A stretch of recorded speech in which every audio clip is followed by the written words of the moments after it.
really places with the best renewable resources, things like Latin America or the Middle East, even Southern Europe, have really, really good potential for producing hydrogen. And then when you're looking at blue hydrogen, which is produced from natural gas or coal with carbon capture and storage, we do see that becoming more expensive than green hydrogen in the future, especially as renewable electricity costs come down. But that can be a viable option in places like the US Gulf Coast or Russia, where you've got good geological storage for the carbon, as well as ample natural gas that's quite cheap. All right, great breakdown. Thank you so much to our Meredith Annex, our Bloomberg NEF hydrogen specialist. And of course, you can get more from the Bloomberg NEF team on the terminal and online. And they've recently done a podcast called Hydrogen 101 as part of its Switched On series. So from iron ore titans pivoting to cleaner energy to talk of a hydrogen revolution, that's it from this week's edition of Bloomberg Green. We'll be back next week with a deep dive into the state of electric vehicles. And you can keep the conversation going by following us on YouTube, Instagram, and Twitter @Climate. I'm Kaylee Lyons from Bloomberg's World Headquarters in New York, and this is Bloomberg Green.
This is Bloomberg Business Week.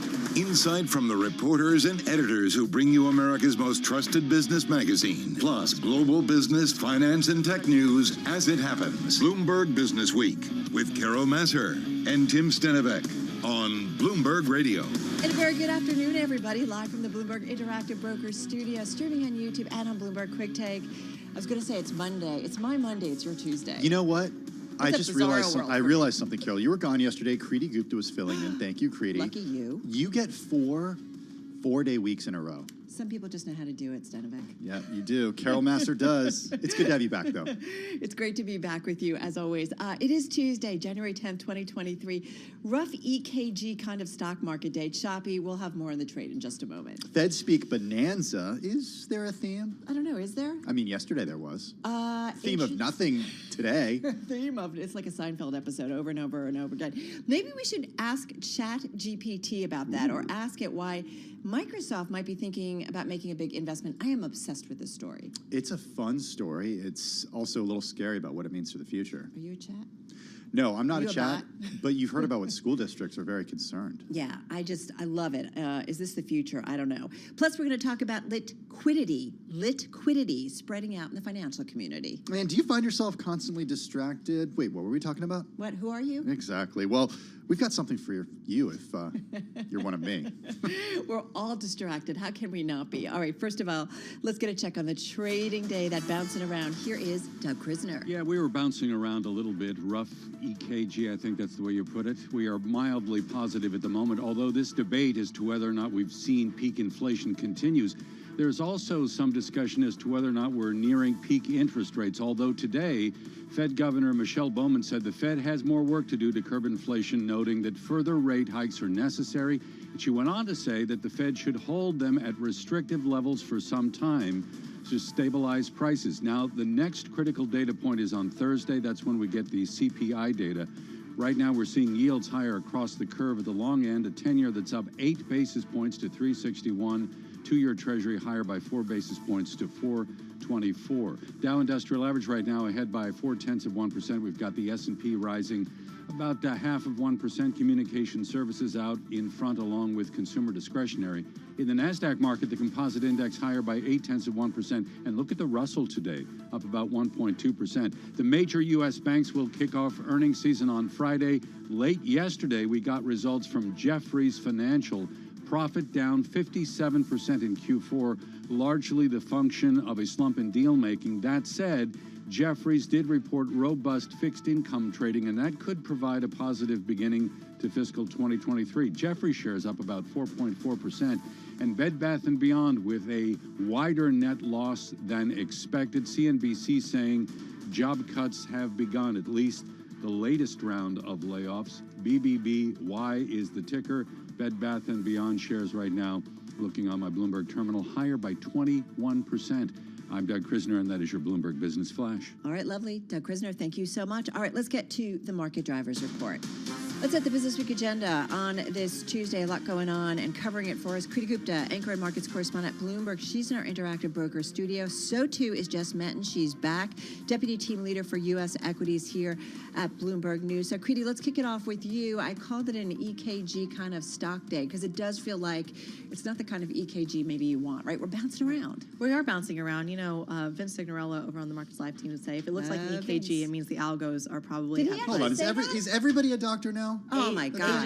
Ages ago. Or a weather Years ago. forecaster. He did tell me that once. But, I mean, I think it's pretty fair. And to your point, it is choppy trading. I don't think there's any real fundamental narrative here that's supporting it. Because, of course, in the pre-market, we were down a little bit. We were attributing it to some of the Fed speak kind of hangover we got from yesterday. And I would say even about 0.5% on the S&P 500 isn't a massive move, given the volatility context that we've seen. You're looking at a VIX of 20. I mean, to me... The NASDAQ, though, outperforming, which I thought was interesting. But still only up 0.7%. I mean, True. that's good, given kind of the normalcy, but just in the last couple of weeks, that is not in tune with the kind of moves you're seeing. So to me, this feels like a softer trading day. To me, I think the bigger move is in the bond market, though, because the 10-year yield shooting up about we're looking at 360 on the 10-year yield, up, I think it was up about 9 basis points earlier in the session, now up about 7. But to me, that's really where the Fed narrative is changing, because if you talk to people on the street right now... That's longer term thinking, right? For rates. Well, if you're talking to people on the street right now, you're talking to investors, they're saying, well, look, let's consider the option that maybe the terminal rate isn't going to stall out at 5% or 5.2%, what's priced in at the market. Goldman Sachs coming out with a note this morning that it's not their base case, and I have to preface it with that, but they said, look, there may be a scenario out there where 6% is the terminal rate, and that's something the market is not priced for. 6%? Once again, not their base case, just something that they did speculate about. That's a really good point. Jess Menton, come on in here and give us an idea of what you're watching. The 6% base rate, I mean, not base case. Not base case, potential. 6% terminal rate, potential. I mean, that would... Ifs and buts. That would upend. Candy nuts. Okay. We'd all have fun at past Christmas or That's forward true. Christmas. Anyway, sorry. I digress. What are you watching, Jess? Well, the big thing is earnings season, with the banks kicking things off pretty soon. And Gina Martin-Adams and her team at Bloomberg Intelligence, they've been closely watching the consensus earnings estimates. So they're looking for, right now they're thinking the consensus is that a earnings recession would last for 3 consecutive quarters. So that would put it on course for, not surprisingly, the weakest since 2020, just given what happened with the backdrop of the pandemic. But the big thing is obviously margins. We've talked about margins all last year, especially the second half. Exactly. And so something that has been interesting is the pushback for the consensus as far as when do those margin potentially contractions, when does that bottom. And it's potentially right now the consensus is thinking that that could happen for this current reporting period for the fourth quarter, but it has continued to be pushed back because coming into last year, the consensus was it could bottom in the second quarter, then it got pushed back to the third quarter, and then so often. And so now I guess the big thing is the whole correlation, if you do see profit margins bottom, that correlates well when it comes to stock prices because that could bode well as far as how it translates to that.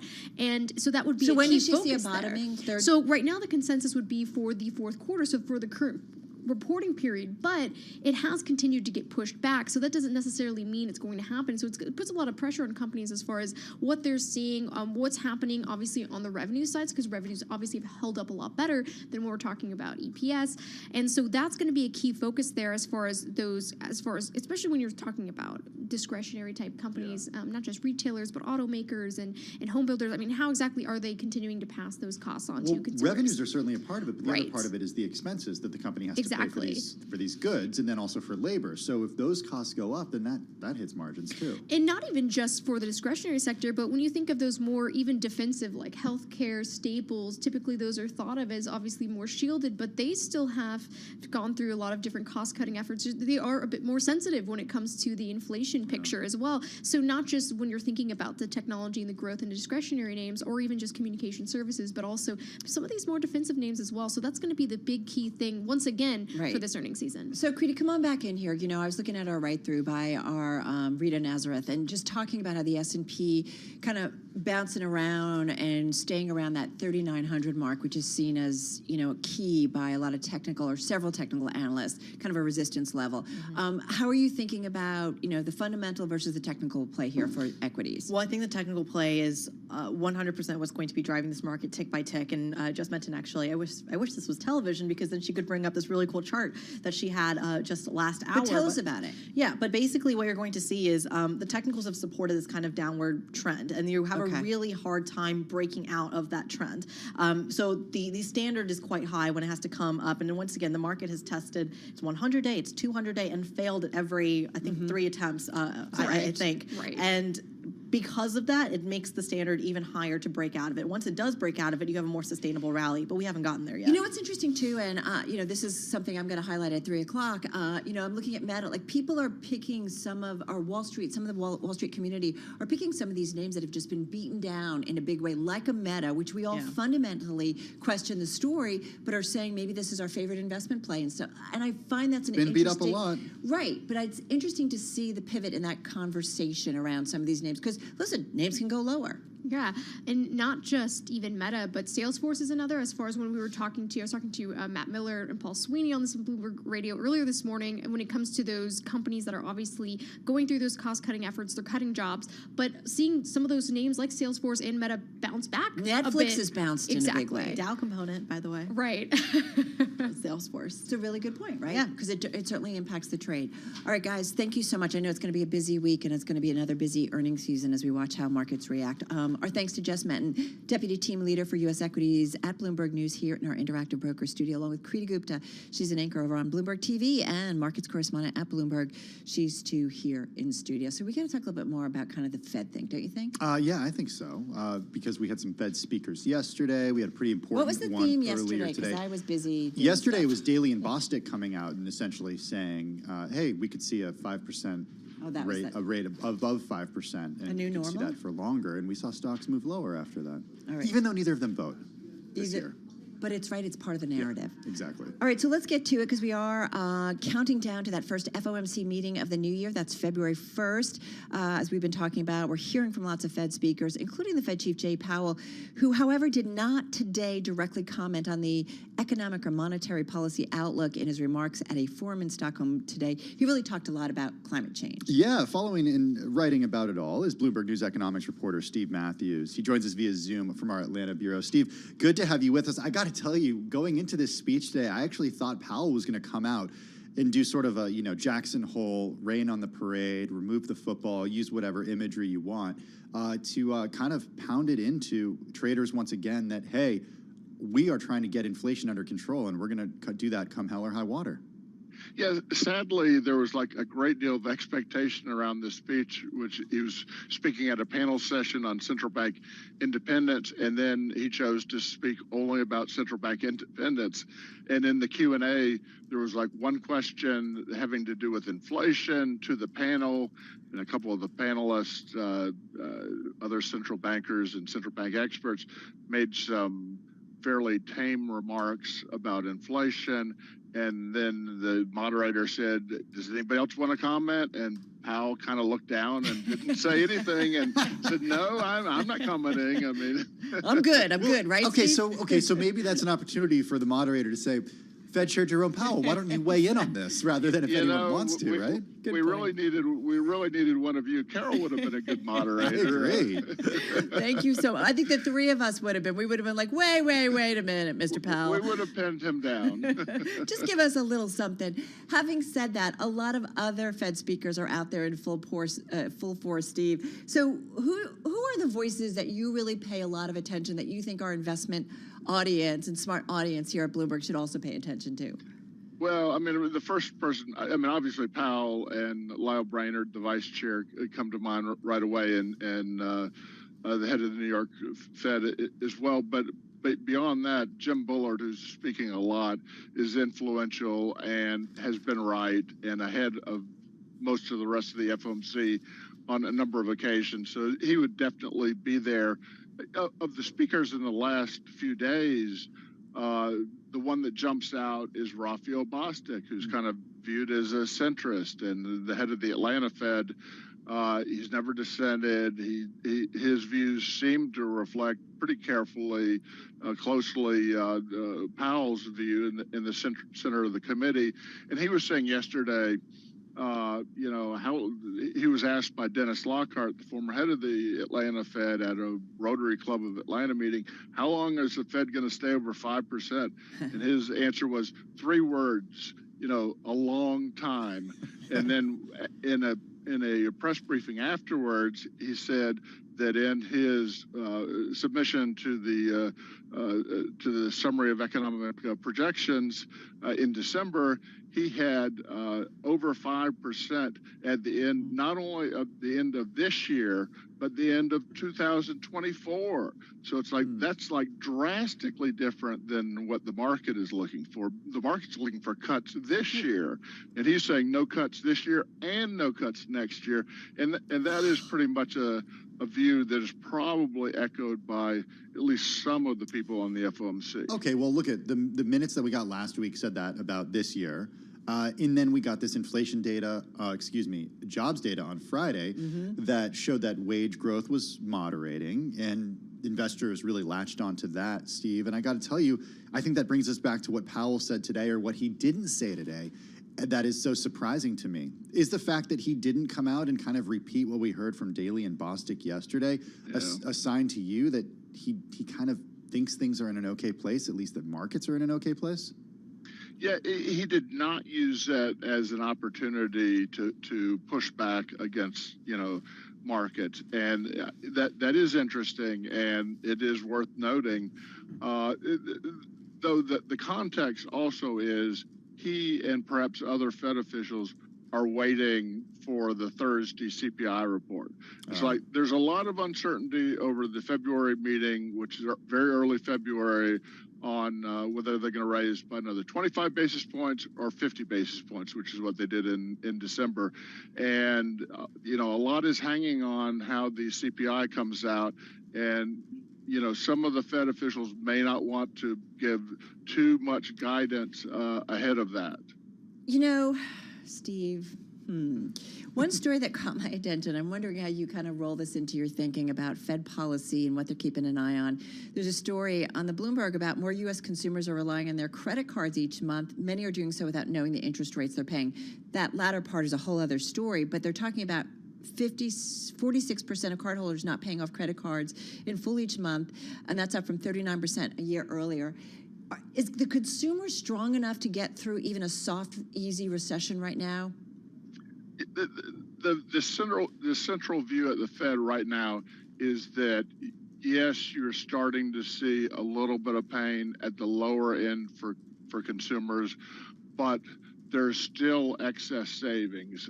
During COVID, people cut back on their spending, and there were all this, federal stimulus spending, and therefore, people, if you listen to like Bank of America and some of the other banks, people have excess deposits. They have much more in their checking accounts than they did in 2020, early 2020. And from the Fed's point of view, there's still, an excess savings, and until that is worked down, you're not going to return to a normalcy in terms of consumer spending.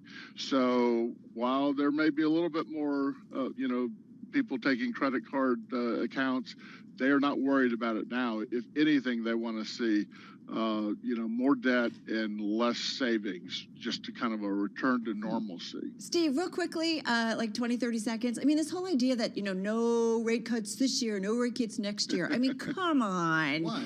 I mean, it's hard to predict what's going to happen in 6 months to some extent. Do you think that's crazy when we're thinking about next year? Yeah. Okay. I mean, they are talking their game, and they, certainly to a certain extent, they want to influence markets. They do not want to see financial conditions to loosen. So they talk hawkishly with the goal of seeing financial conditions be as tight as they can be, because they're trying to achieve below target growth. They want to see a reduction in growth, right, which reduces inflation expectations. All right, next time it's you, me, and Tim, and we're going to do that follow-up to Mr. Powell. We're going to be on that. I'm ready. In that audience. All right, Steve Matthews, thank you always. Economics reporter at Bloomberg News via Zoom from Atlanta. Carol Massar, Tim Stenovic. This is Bloomberg Radio.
Facts, headlines, and breaking news 24 hours a day at Bloomberg.com, the Bloomberg Business app, and at Bloomberg Quick Tape. This is a Bloomberg Business Flash.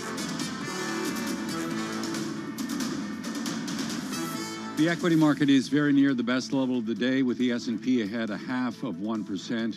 This move higher being led by consumer discretionary along with communication services shares, along with the healthcare group. But this debate continues as to whether or not we've seen peak inflation and whether or not we're nearing so-called peak interest rates. A crucial data point is Thursday when we get the report on December consumer prices.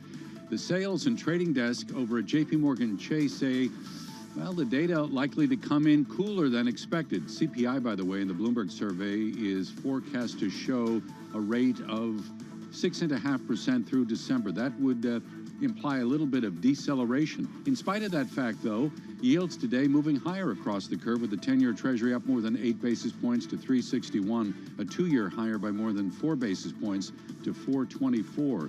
Shares in Intel right now higher by nearly 0.2%. The company has released new chips after a design delay. This is the latest Xeon processor. It's aimed at helping Intel regain control of the market for chips used in cloud computing systems. And we have shares in Coinbase. This is the biggest U.S. digital asset exchange, moving up by more than 8%. The company is laying off about 20% of its workforce. It says it needs to do so to weather the downturn in the crypto industry. I'm Doug Krisner, and that is your Bloomberg Business Flash. All right, Doug, thank you so much. Well, if you spend any time on FinTwit, you know, we're talking about financial Twitter, or maybe seeing the finance memes on Instagram, you've probably then heard of Litquidity. It's a digital media company. It's closely followed by Wall Street's junior bankers.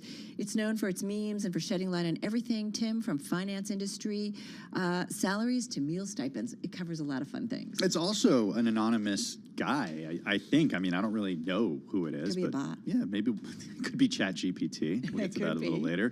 The company's now launched an effort to land its followers roles at private equity firms, hedge funds, VC firms, and other alternative asset managers, partnering with the executive search firm Whitney Partners to launch, wait for it, Litany Partners. Interesting. Well done. All right, we've got with us right now Bennett Jordan, a Whitney managing director who will be managing partner of the new venture. We are not joined by Lit because he keeps his identity anonymous. Unless you're Lit, but there was I've seen a picture of the two of you together. Bennett, you're among friends. You can just tell us. Thank you so much. Thank you so much. Thanks for having me. Bennett joins us in our Bloomberg Interactive Brokers studio, and we're just going to get him a little closer to the mic because we want to hear everything he has to see. Tell us why you're teaming up with Litquidity. Yeah, so Whitney Partners, we're the oldest purely financial services executive search and consulting firm. Been around doing it for, since the early 80s. Our founder, Gary Goldstein, was building out the original high-yield subordinated debt structured credit businesses, for the likes of Solomon, Drexel, Kidder Peabody, Payne Weber, DLJ. All these players at the advent of the merchant banking days before they even knew what it was, right? And, fast forward to where we are today, we're still, our business obviously expanded, stayed with those early associates, moved into private equity and hedge funds. And so many of those early associates from back in the day are now running their own private equity or hedge funds. And we work purely at the retained level, on the senior side, right? So it doesn't justify a retained search for a, junior, right?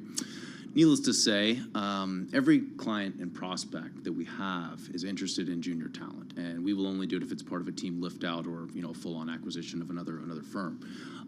So we've partnered now with Litquidity simply because he has this massive following of every Gen Z and millennial on the planet that is interested in finance, because he's made it popular. He's made it funny. He's made finance. So younger generation really targeting it. Absolutely. And so, yeah, this is filling the void, in our business by starting up this new venture. It's not taken away from our executive search by any means. It's just adding another service and a new entity, Litany Partners, where we can use digital media and the mediums of Litquidity and this massive following and reach that he has among 2.5 million followers across all mediums to reach this audience and community that he has created. So how does the deal work? How are you compensated? How is Lit compensated? We're all in it together. I think the easiest way, there's different sort of splits among everything, right? And that's just typical of executive search and recruiting firms. So every placement you get a piece of it. There's a piece of the pie divvied up between everyone. Yep. Who gets the biggest part? Well, I think you have to think about who's kind of taking on the largest piece of the work and how that will shake out. I think and Lit is very well aware that he is providing the research, and I will be doing and my team will be doing a large bit of the recruitment, whether that is posting on Instagram, whether that is leveraging the ExecSum newsletter that he puts out, whether that is on Twitter. Well, so what does that look like if you were subscribed to Lit's newsletter, which I do? You get it every morning. Yep. Executive Sum. You see job listings at the bottom of it. Is that you've seen that, and now we will be able to highlight either specific roles or high level. This is kind of the broad what we're looking for a number of firms, right? And so then we have the website at litanypartners.com set up where we can take inbounds from resumes, candidate submissions, as well as from on the client side as well, and soon down the road, once we're through the launch phase, we will have specific postings on that as well, connecting the two with ExecSum. Bennett, what does it say that you guys are really kind of branching out to all types of asset classes, right? And we talk a lot, obviously, as we are Bloomberg, a lot about the public markets, but also about the private markets. And it feels like you're really going into it, whether it's private equity, whether it's venture capital, whether it's hedge funds. Why that space, or why branching out? Well, that is the move that junior investment bankers make, right? They have to jump to the buy side at some point. Are they doing it sooner rather than later? Yeah, absolutely. I mean, the recruiting, as you see this on-cycle recruiting that coming out from the big firms starts second they basically get their foot in the door. They're not even started in their banking careers, right? And that's accelerated from the time, in 2007 when I was a junior banker myself, starting my career, to where it's now just completely ridiculous. These junior bankers are starting to recruit for their next jobs before they've even got their foot in the door, really. What's interesting is Liquidity has used his platform to talk a little bit about what it's like to work at a firm. And if you look at his origin story, he actually left a firm because he was having heart palpitations and just wasn't really fitting with his lifestyle. And I think he went through what a lot of people did during the pandemic. He's also written a lot about mental health. He's been quoted in articles about mental health and working at some of these firms. How do you sort of reconcile those two things where, on the one hand, he left the industry for these reasons, but now he's trying to get people into the industry? Right. I think that is part of the trust that he's built within the community, and the things that are most engaged. His most engaged posts are those that involve either tools like that, or career development, or trainings. Right. And so this is the next natural step for us to bring what that following in that community is most interested in, and that is their next job. And so, I think also hand in hand that we'll go with that is bringing them into the ecosystem at Whitney Partners, where we can follow and stay with them throughout their career and help them as they continue to navigate their next moves and think about upward mobility within their existing organizations. Ben, it's really interesting, like coming off the pandemic, and we just saw, lots of stories about we don't want to work so hard, we want more flexibility. For those folks who are on Wall Street, and I think within the financial community more broadly, is there some kind of shift that you're seeing in terms of the recruiting that's going on and what you're hearing from those who are looking for employees, that they are really thinking about that balance? Or is it just, that pandemic talk and it goes away once we get back to normal? No, I think that some of that is for the better, right? And I think that But is it sticking? Is it like employers are saying, we got it. You don't want to work 1 million hours a week. You want more balance in your life. I think the firms are taking the steps that they can. I think it's one of those things that, working in investment banking is always going to be a huge, huge time sucker. And, as we know at Liddy Partners, there's a lot of time as a junior banker sitting and waiting on turning comments and, making a very, very minor change in a deck. And you're sitting around and you're spending time on social media, and it's, on average 2.5 to 3 hours a day. And that's just, on average, right? We know that time is not being spent on LinkedIn, so why not use the mediums that they are using and attract the talent through the mediums that are in vogue among that community? What are you seeing out there in terms of hiring? Wait, you're not going to ask him when we're going to find out who Lit is? That was my last question, Carol. Well, we only have a minute and a half. All right. I did. Okay. I do want to know. So Go ahead. Here's the thing. We've been waiting for this for a couple of years because, this guy, we think it's a guy behind Lit, you said he, still is anonymous. But he'll still tell people one-on-one and, who he is. But he hasn't really come to reveal himself. When are we going to learn that? That's entirely up to Lit. First off, you know who he is. Of course. I mean, I'm working with him. I'm partner with him, and we've been talking and going back and forth Is on this it for a over little a year. weird? No. I think he's protecting himself. You think about From it. what? He's putting transparency into these financial institutions. He does not want anyone coming after him, or you get a very thick skin on social media for hate. I think he's got that down, but this is really kind of next level when you're taking it to an institutional level, and maybe airing some dirty laundry that needs to be aired and create that transparency every now and then. So I this think year? there is a I think there is a time. He's made some incredible strides in the things that he's been able to accomplish, not just from creating transparency and sharing news as a trusted resource, but whether it be the stipends and the lunch that you alluded to, whether it be the Bain Venture Scout, right, and becoming a venture scout because he's got so many deals coming through the community and the pipelines that he's created. I know that he has ambitions of creating his own fund and has been approached and talked as you might imagine. He's kind of creating a small track record along the way. It would make sense to me at that point when he kind of goes that direction. Goes public. No, sorry. That would Not only on himself, but that would make sense to reveal himself at that time, right? But until that time, I will leave those questions for Lit and let him address them accordingly. 6 feet tall, blonde, blue-eyed, who is he? Bennett Jordan.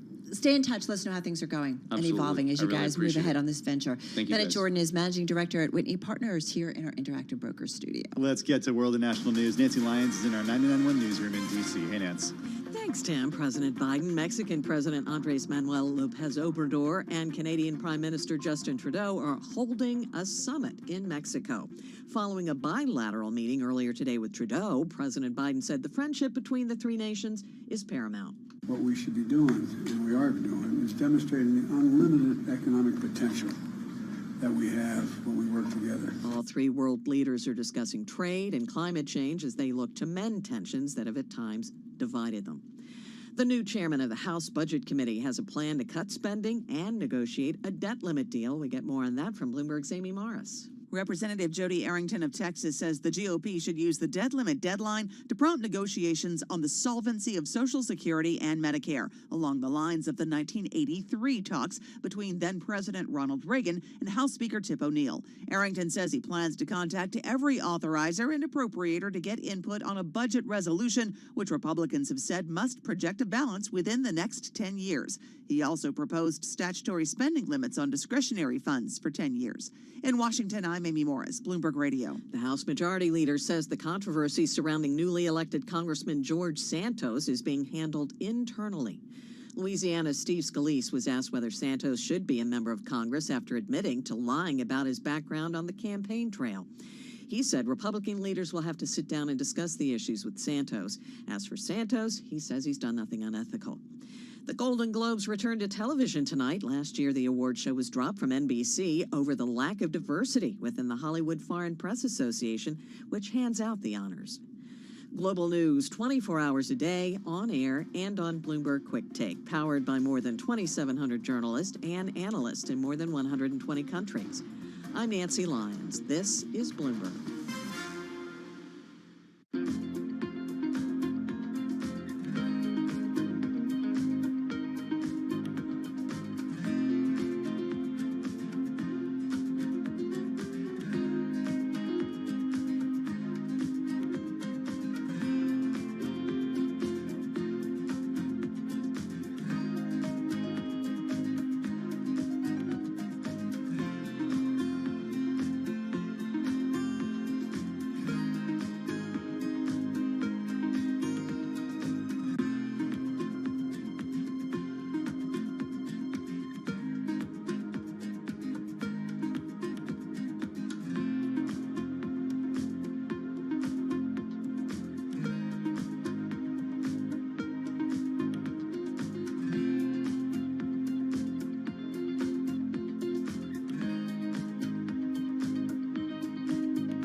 Facts, headlines, and breaking news 24 hours a day at Bloomberg.com, the Bloomberg Business app, and at Bloomberg Quick Take. This is a Bloomberg Business Flash.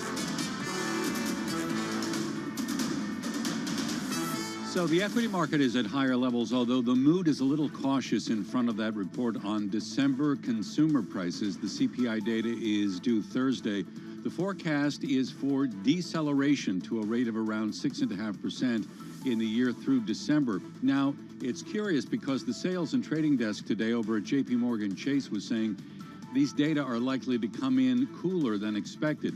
Markets, though, continue to debate whether or not we've seen peak inflation and whether we're nearing peak interest rates. Today, Fed Governor Michelle Bowman said the Fed still has more work to do to curb inflation, noting that further rate hikes are necessary. She went on to say the Fed should hold rates at restrictive levels for some time to stabilize prices. Yields up across the curve today. 10-year Treasury at 361. We're up more than 8 basis points. The Dow ahead 0.3%. The S&P climbing by 0.5%. NASDAQ comp better by about 0.7%. Now, the major U.S. banks will kick off earnings season on Friday. Late yesterday, we got results from Jefferies. Profit was down 57% in Q4 relative to last year. A big slump in deal making, the reason why. That said, Jefferies said fixed income trading was robust and looks like it will provide a positive start to fiscal 23. Jefferies shares up more than 4%. I'm Doug Krisner. That is your Bloomberg Business Flash. All right, Doug, thank you so much. Doug Krisner there. All right, kids, I'm going to tell you a story. Sit down, and here we go. For more than half a decade, Alphabet and Meta platforms have ruled the digital advertising market, collecting more than half of all online ad dollars year after year, to the point that competitors and regulators feared there would be no realistic way to break their hold. But this year, that sounds like a good story. It sounds like a story that Alex Branco wrote. She did. She did. Well, this time around, it could be different. To explain, back with us, we got Bloomberg News technology reporter Alex Branco. Her story in the new issue of Bloomberg Business Week. It hits newsstands later this week. It's already available now on the Bloomberg terminal and at Bloomberg.com/businessweek. Alex joins us via Zoom. I forgot the Once Upon a Time. Once Upon a Time. Well, it wasn't that long ago, but No. it actually just goes to show how quickly things have changed. So, Alex, we've covered this, sort of the reasons why we're here, the rebranding of Facebook to Meta platforms. A lot has to do with the market maturing and, of course, Apple's operating system change. But then you also write that there's this new sort of list of competitors. What's going on with those companies like, I don't know, Netflix, Walmart? What's going on here? That's right. Once upon a time, there was a duopoly, and then some of the biggest competitors or rivals in the kingdom decided they liked what Alphabet and Meta had. So when you look out in 2023, in terms of the digital ad market, which, again, as a reminder, this is the money machine that basically funds the internet. Meta and Facebook and Instagram and Alphabet and Google and YouTube have really owned this space, as you mentioned, for a long time. But this year, we have some folks pushing in with a lot of gusto, some rivals and competition that are huge. Names like Amazon and Walmart and Target. And I want to spend a moment on that group because this e-commerce set is probably one of the most threatening. They have started to roll out ads on the places where folks like you and I buy things. So right at that moment where we're making a decision, that have become really valuable for advertisers. And not only are they valuable, but they're also accessible, not only to the big advertisers, but also to small businesses, which were kind of the bread and butter of the Meta and Alphabet's advertising business. So that first subset, I think, is the big one. These e-commerce retailers who are adding ads for businesses and really sniping some of that share, which started during COVID when everyone was online. And now it seems like they're really going to push forward in 2023. Well, all right. So, Alex, that's a big part of it, right? The competition for the digital ad market, that pie, right? There's more people going after that pie. That's one thing. But what about the impact still of that change by the Apple policy when it comes to privacy? Is that still, a bit of a sting for some of these big players? Definitely a sting. So just to get everyone up to speed, Apple changed their policy, basically gave users the ability to opt out of what information is shared with advertisers. That made it much more difficult for folks like Meta and Alphabet to track the effectiveness of their ads and also to target people. And I mentioned those small businesses. A lot of those small businesses who built their businesses advertising on social media, they're the ones who took a really big hit here. So Apple kind of made that swipe, made it more difficult, made the ads less effective for Alphabet and Meta.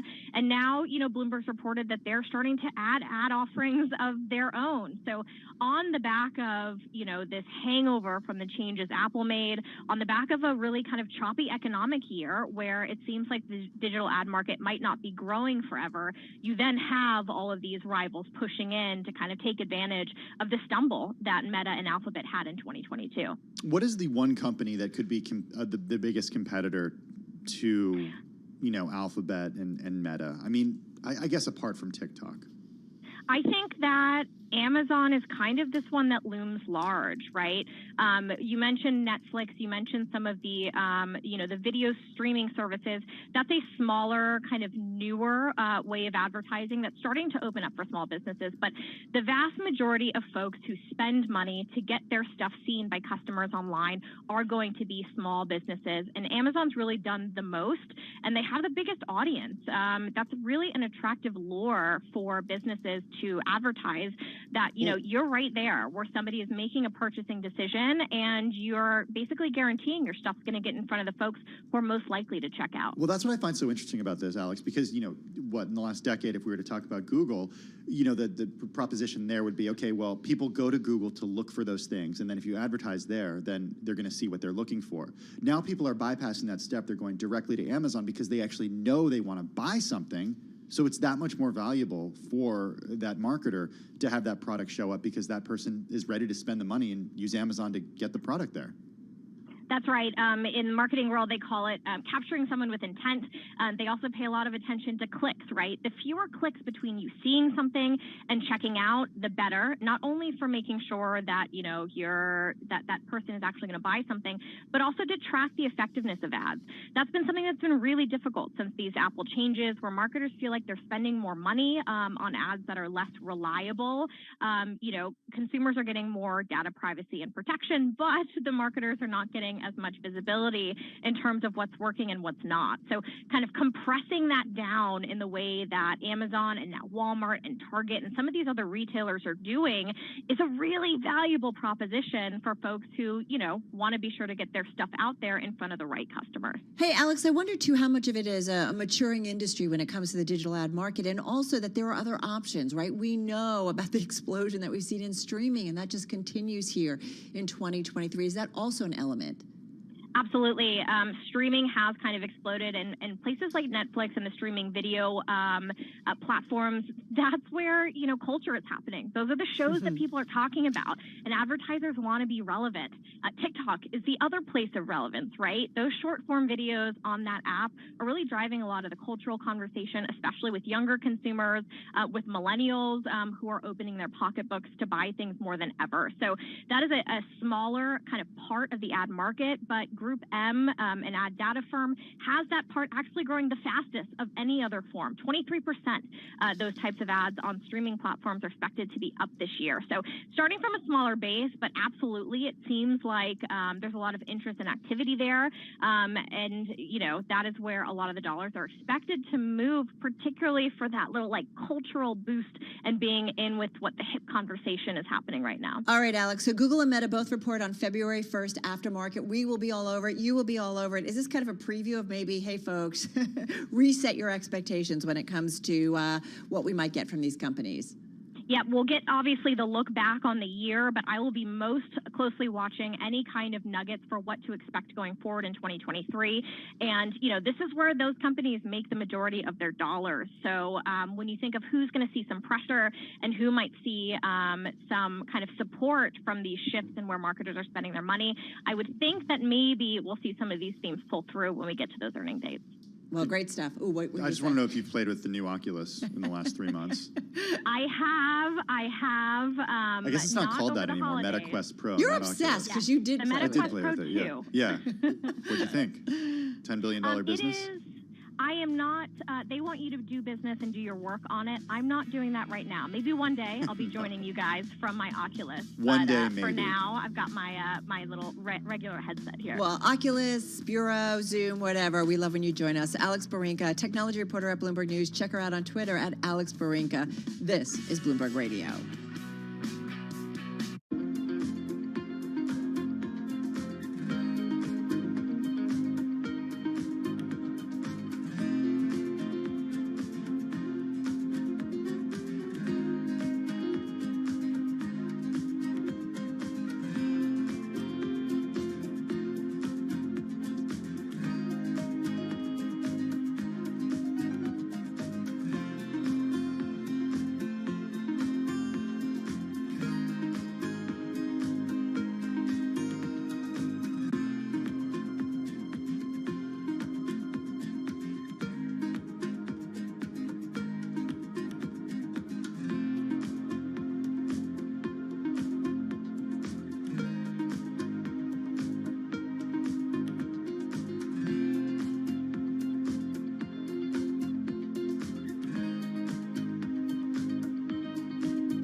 It is now 2:53 on Wall Street. I'm Doug Krisner of Bloomberg World Headquarters in New York with a look at some of today's company headlines. Microsoft is said to be in discussions to invest as much as $10 billion in OpenAI. This is the company that created the virtual artificial intelligence bot ChatGPT. We are told the proposal under consideration is calling for Microsoft to put the money in over multiple years, although the final terms of this may change.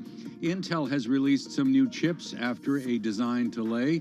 This is the latest Xeon processors. They are aimed at helping Intel regain control of the semiconductors used in cloud computing systems. The biggest U.S. digital asset exchange is laying off about 20% of its workforce. Speaking here of Coinbase Global, the company will cut about 950 jobs.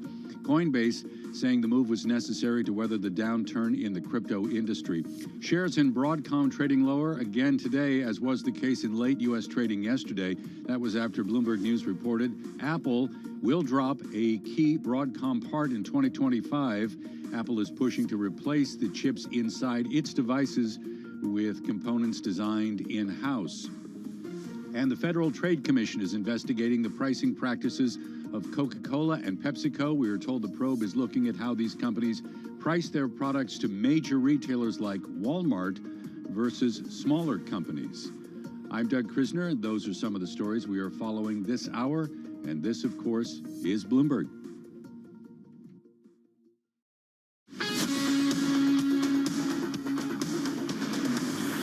You're listening to Bloomberg Business Week with Carol Messer and Tim Stenovec on Bloomberg Radio. It's Bloomberg Business Week. Tim Stenovec and Carol Masser. We're live in the Bloomberg Interactive Brokers studio. Let's get a check on the latest world and national news. For that, we go to Washington, D.C., our 99.1 newsroom, where we find Nancy Lyons. Hey, Nance. Thanks, Tim. No let up across California as residents there deal with another round of rain. The back-to-back storms are drenching areas that have already been hit hard by recent atmospheric rivers and bomb cyclones. Santa Barbara's Mayor Randy Rouse says he's looking at another round of storms this weekend. We're due for a couple more bands today, but Saturday is apparently when there's going to be another storm of intensity. Rouse says they're fortunate they're not dealing with the same kinds of storms they've been seeing in Northern California. America's onslaught of mega costly weather disasters remains stuck in high gear. Federal climate scientists today said that 2022 had 18 climate extremes that caused at least $1 billion in damage, costing more than $165 billion in damage. It's a trend that has been going on since 2016. The discovery of several documents marked classified at Joe Biden's previous Washington office has immediately become a partisan issue. Leaders of the two parties were asked about it at their news conferences. Republican Steve Scalise. Vice President Biden took classified documents with him and held them for years and criticized former President Trump, and only after it was uncovered did he turn them back. Democrat Pete Aguiar. This is Republican hypocrisy. What President Biden did was disclose this to the archives, let law enforcement know. That is exactly the way that you should handle this. Republicans slammed the FBI search for documents at Mar-a-Lago, after which Trump was investigated for obstructing the effort to retrieve them. In Washington, Irv Chapman, Bloomberg Radio. Alan Weisselberg, a longtime executive for Donald Trump's business empire, has been sentenced to 5 months in jail for dodging taxes on $1.7 million in perks. His testimony helped convict the former president's company of tax fraud. Global news 24 hours a day, on air and on Bloomberg Quick Take, powered by more than 2,700 journalists and analysts in more than 120 countries. I'm Nancy Lyons. Back to you, Carol and Tim. All right, Nancy, thank you so much. Carol Masser, Tim Stenovec, live in our Bloomberg Interactive Brokers studio, streaming on YouTube and, of course, on Bloomberg Quick Take. Hey, a couple stories that definitely caught our attention and that we've been talking about a lot here at Bloomberg. One of them has to do with Coinbase. Coinbase Global firing about 950 employees, 20% of its workforce. That worsening crypto slump spurring another round of layoffs at the biggest U.S. digital asset exchange, which is just kind of a reminder, Tim, that I feel like the carnage in this industry not quite over yet. Yeah, and if you're thinking to yourself, wait a second, didn't Coinbase just do layoffs? Didn't they? Yeah, they did. In June, Coinbase announced it would lay off 18% of its workforce, the equivalent of roughly 1,200 employees at the time. Then it eliminated, Carol, another 60 positions in November. Now it says it will shut down several projects. Investors, for their part, liken this. Coinbase stock up by 8.5% right now. Well, they're cutting costs, right? Exactly. And, you wonder how it is on the other side. The company does expect to book $149 million to $163 million of restructuring charges. That's according to a statement they put out today. The other story, Tom Brady, Bob Kraft, among the FTX shareholders set for wipeout. We're talking about the billionaire New England Patriots owner, Bob Kraft, and then, of course, star NFL quarterback Tom Brady, those sharing in the pain of this FTX group's implosion. Yeah, Brady, formerly a prominent FTX booster, owns more than 1.1 million common shares of FTX trading. That's according to documents from a bankruptcy court. His ex-wife, Giselle, has more than 680,000 shares in the same entity. I wonder how that played out in the divorce. I think that was the least of their worries, I would imagine. No, this is yours. Okay, I'll give you all the FTX shares if you just sign on the dotted line. Yeah. The bottom line, dotted line. We're going to join our TV colleagues. We're going to talk about the markets. Bloomberg's countdown to the close. It starts right now.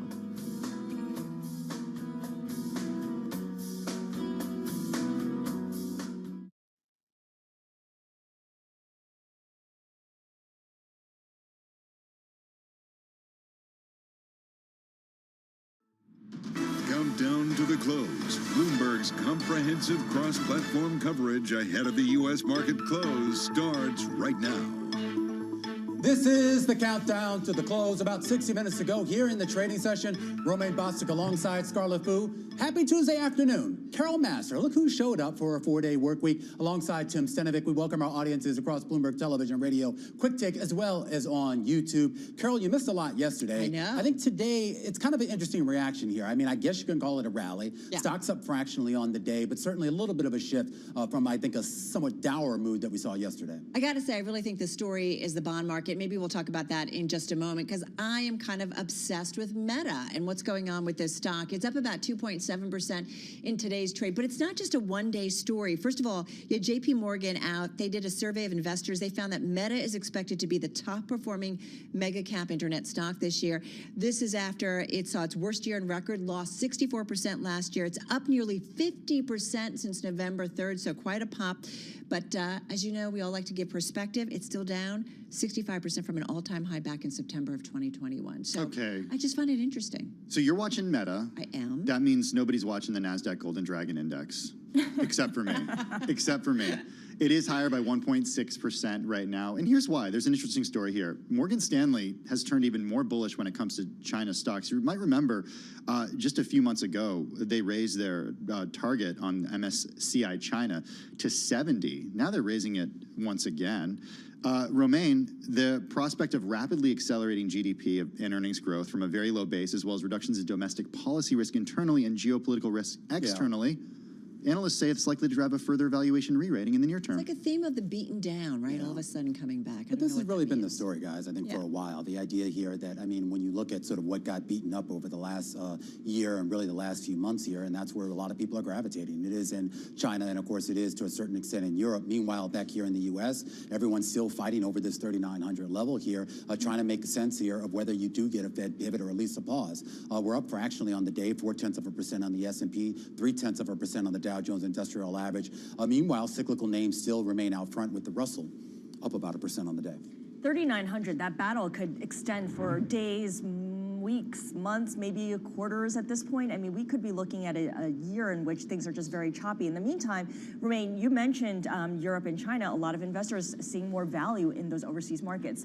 Back home here in the U.S., Carol's obsession Meta is helping lift the communication services sector there by 0.7%. On the downside, you have some of the more favored defensive names of 2022, utilities, staples, and REITs doing the worst. We came in today talking a lot here about Taiwan Semi and the big miss on the profit forecast. Remember, the revenue numbers are in line. The profit forecast wasn't bad, but a lot of people thought it should be a little bit higher. But investors kind of shrugging it off. The ADRs here in the U.S. up about 1% here for a third straight day of gains. Meanwhile, that big debacle with regards to that Virgin Orbit launch over in the UK, pushing Virgin Orbit shares down by about 11%. And of course, all the talk right now about the M&A speculation. Bloomberg reporting CVS Health said to be making a bid, potential bid, I should say, for Oak Street Health that would value it at more than $10 billion. Those shares rallying about 27% here on the day. And one of the big gainers actually that we've seen really over the last couple of weeks is actually Warner Brothers Discovery on an 8-day run now, up about 39-40% over that stretch, including These are the guys who are in CNN, right? 6.5% here on the day.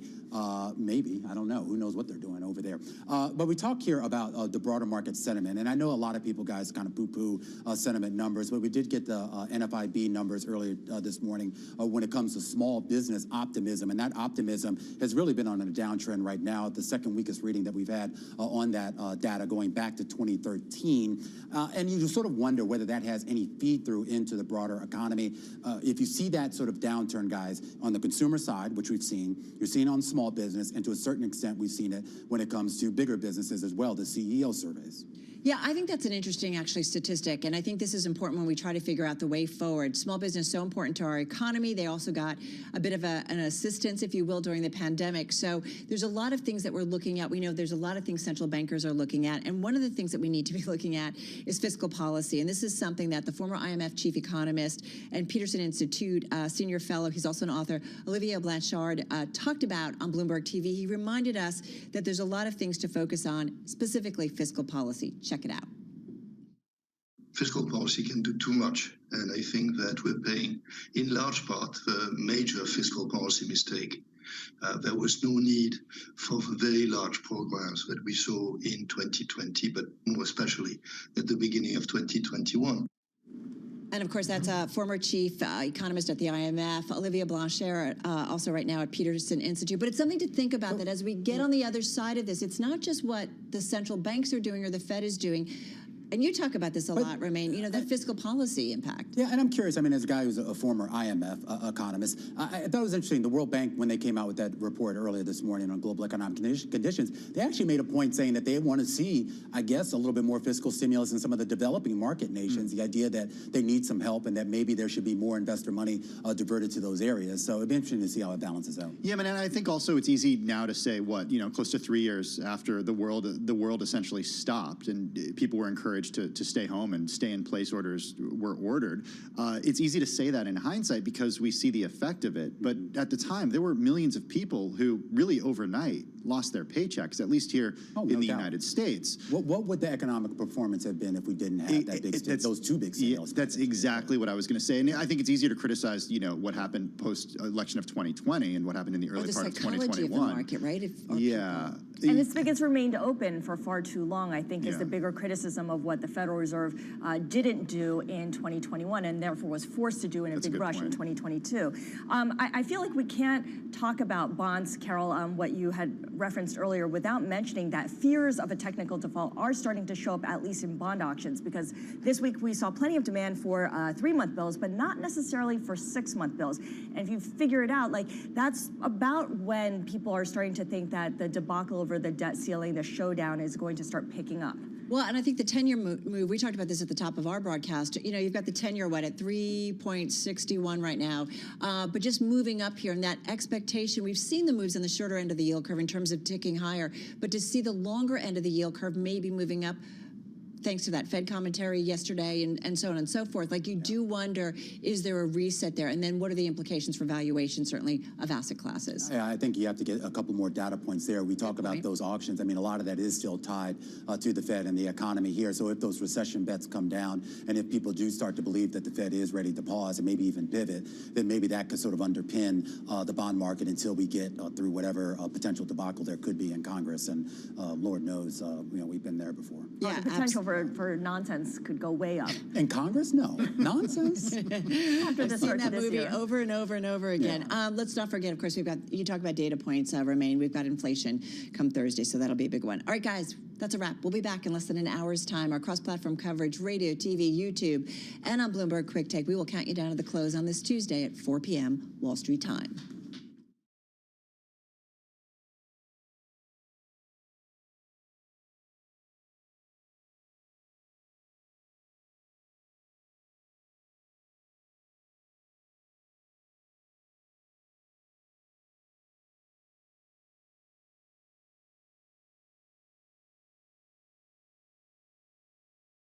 Is about Microsoft maybe opening the door to a $10 billion investment in OpenAI, the creator of viral artificial intelligence bot ChatGPT. This is according to folks familiar with the plans. This story, as you know, I talked about being obsessed with Meta. I'm also obsessed with this story. Okay, so what do we know here? Well, let's check in with Bloomberg News Seattle Bureau Chief Dina Bash. She joins us on the phone from Seattle. Dina, good to have you with us. Okay, for the uninitiated who don't spend their entire lives on Twitter like Carol and I do, ChatGPT, what is it? How does it work?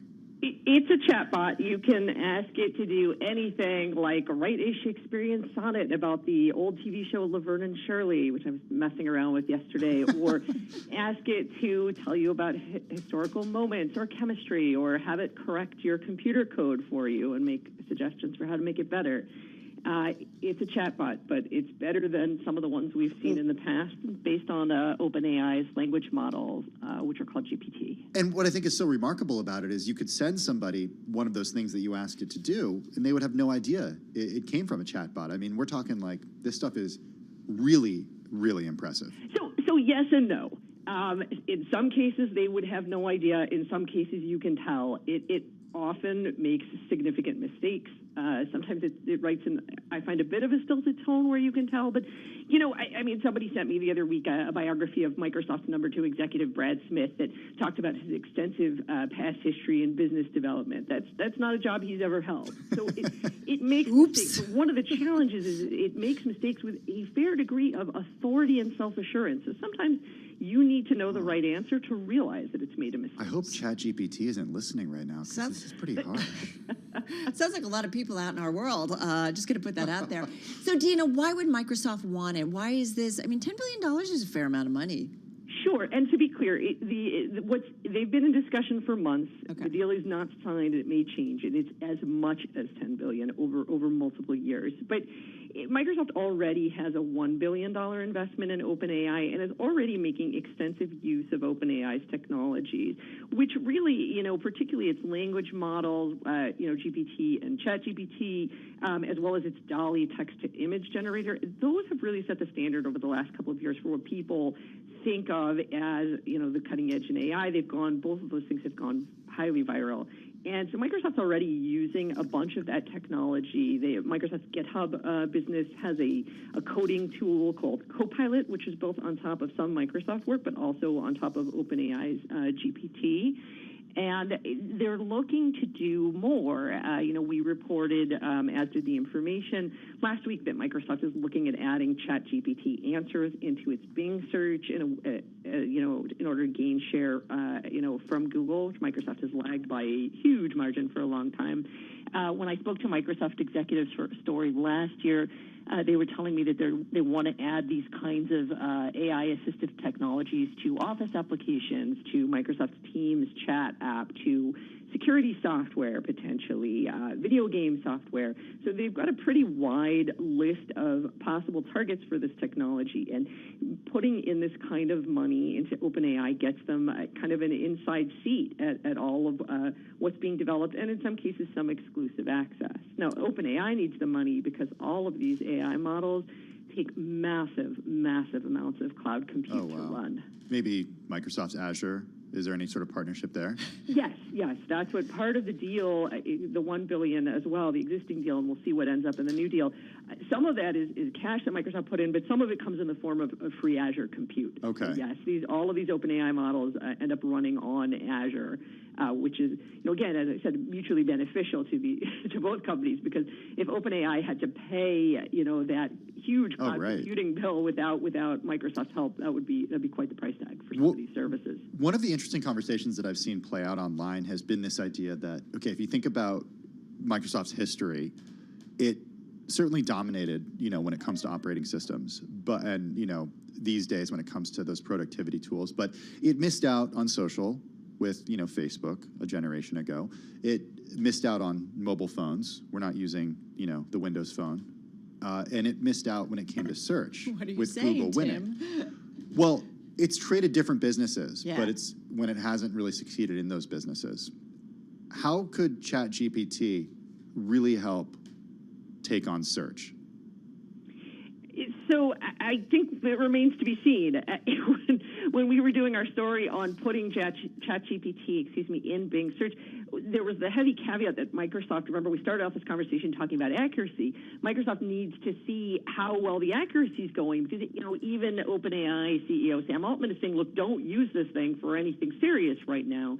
Google has a similar kind of technology called Lambda, and internally Google executives have been talking about the fact that they're not releasing it for this kind of thing yet because there's a huge reputational risk to Google if they start getting things wrong. So I think we have to see if it changes the game in search, which depends on accuracy. It depends on how people like to use search.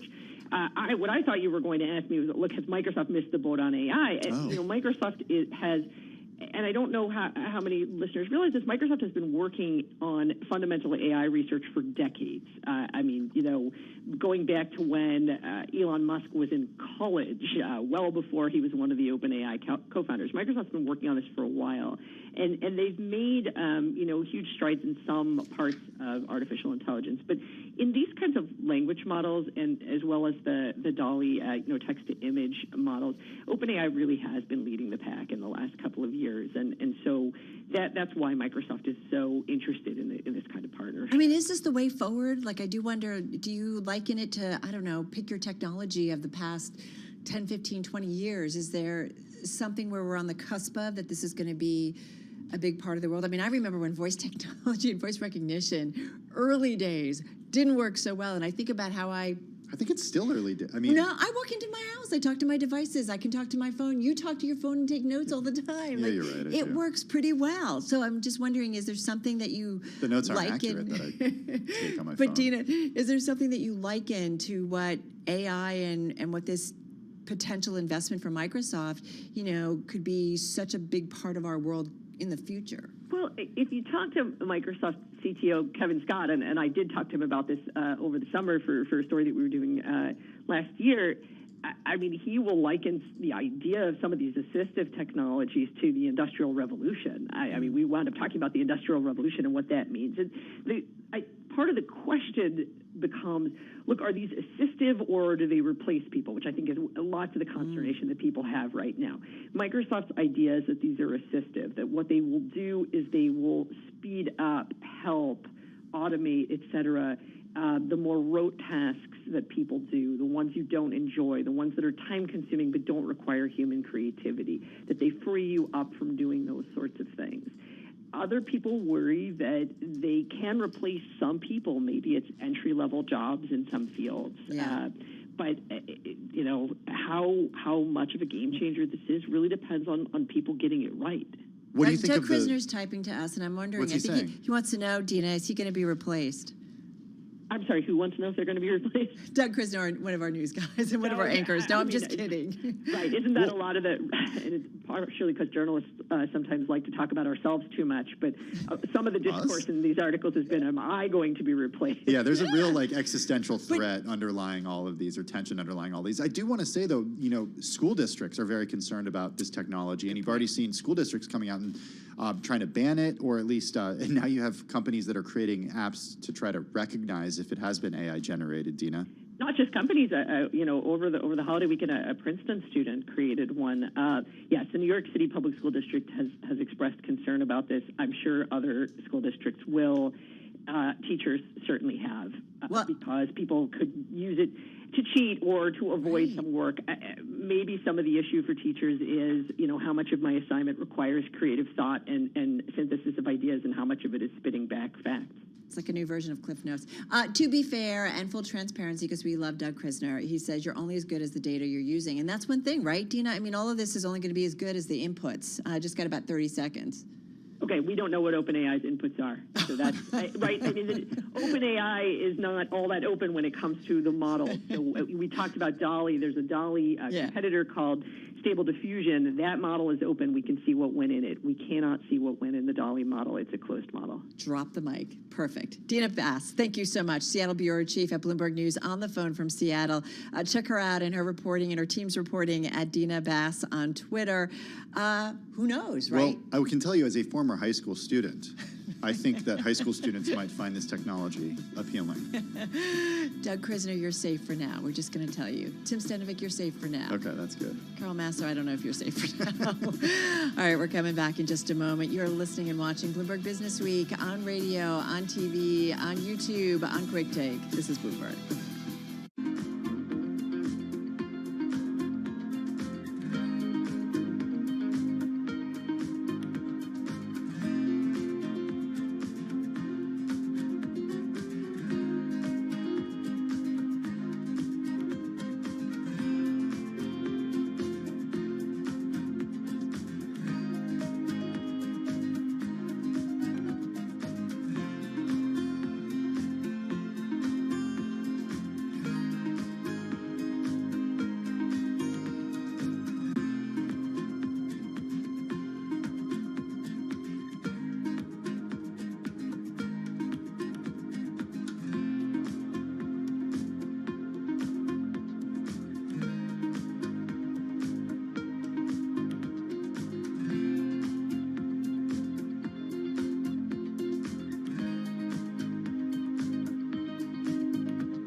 debates, headlines, and breaking news 24 hours a day at Bloomberg.com, the Bloomberg Business app, and at Bloomberg Quick Take. This is a Bloomberg Business Flash.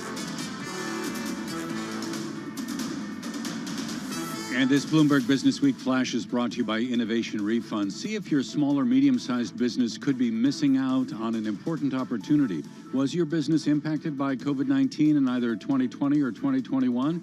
Well, if so, it may qualify for the Employee Retention Credit.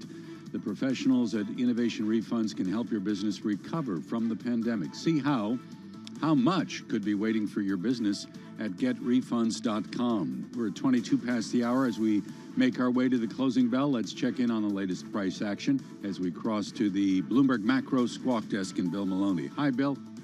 And good afternoon, Doug. U.S. stocks in the green in quiet trade today, with the Dow currently up 105 points. S&P's gained 17, and NASDAQ rises by 67. The U.S. 10-year yield at 3.62%. Gold is up 4. Oil is in the green. And Bitcoin is trading higher by 1.5%. Among the main 11 S&P sectors, leaders were telecom and consumer discretionary. Among the utilities and consumer staples were in the red. Leaders to the upside, the Dow, Visa, and Dow Inc., while UNH fell 1.2% and led to the downside. Regarding earnings, Albertsons EPS beat estimates. And in deal news, CVS is said to explore a $10 billion plus deal for Oak Street. And wrapping things up, Yellen to stay on as Treasury Secretary at Biden's request as a showdown nears over the debt ceiling. Live from the First Breaking News Desk, I'm Bill Maloney. Doug? Thanks, Bill. And to get live audio updates right on the Bloomberg terminal, the function is SQUA. I'm Doug Krisner, and that is your Bloomberg Business Flash. All right, Doug, thank you so much. Carol Massar, Tim Stanovic, live in our Bloomberg Interactive Broker studio on Quick Take on YouTube. There is a lot happening when it comes to EVs. The new issue of Bloomberg Business Week, there's actually a feature about how companies are planning dozens of battery manufacturing factories in the hopes of building a domestic supply chain simply from scratch. Nothing simple about that. Yeah, nothing simple about that. And speaking of batteries, Mercedes-Benz also recently announcing plans to build thousands of chargers here in the U.S. Well, for all things EVs, we turn to Bloomberg Technology co-host Ed Ludlow, who's actually here in our Bloomberg Interactive Brokers studio. Ed, it's good to see you. This is for Plugged In, our weekly look at EVs. So let's start with the battery manufacturing facilities that, if President Biden has his way, the U.S. is going to turn into a major manufacturer of these. But there's a big if there. It's a really beautiful piece because it sets out the reality of where we are, which is 0 battery cells are currently manufactured in the United States. It's an industry dominated by the Asian suppliers. I'm thinking Panasonic, kind of the leader and main Tesla supplier. Then you have Samsung, SDI, and LG.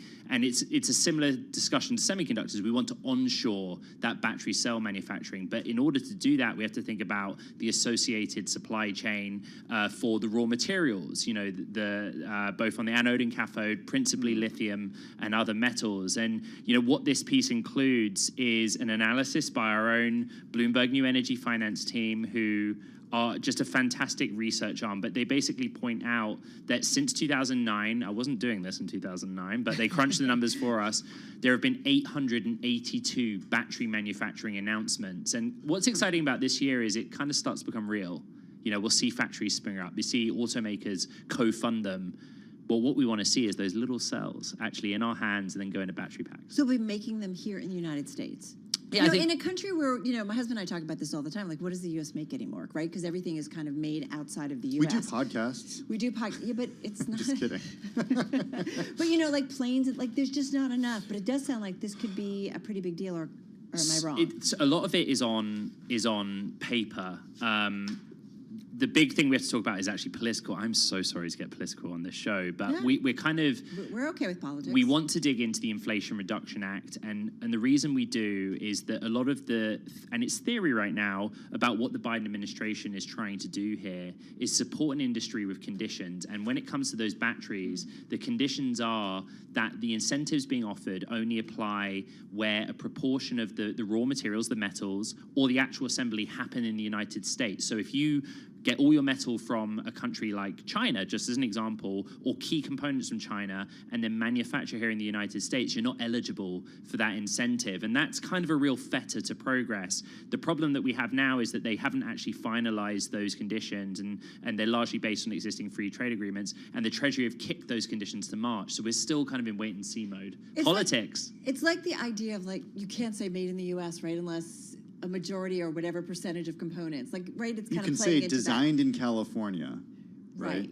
Right. As like many companies do. One I'm thinking of. Now, there's an irony here. If you let me just jump in for 1 sec. Sure. Georgia is an amazing case study. So since 2020, Georgia has announced that it is going to host or be home to around 20 to 30 battery and EV manufacturing products. Now, I'm not talking about Georgia specifically, but if you look, particularly on the Republican side, those that voted against the Inflation Reduction Act, many of those lawmakers come from states that are desperate and fighting so hard to attract these factories. And that's the reality of doing business in this country right now. It is. And look, it's hard to talk about this stuff without actually getting political, Ed. So, sometimes you just have to go there.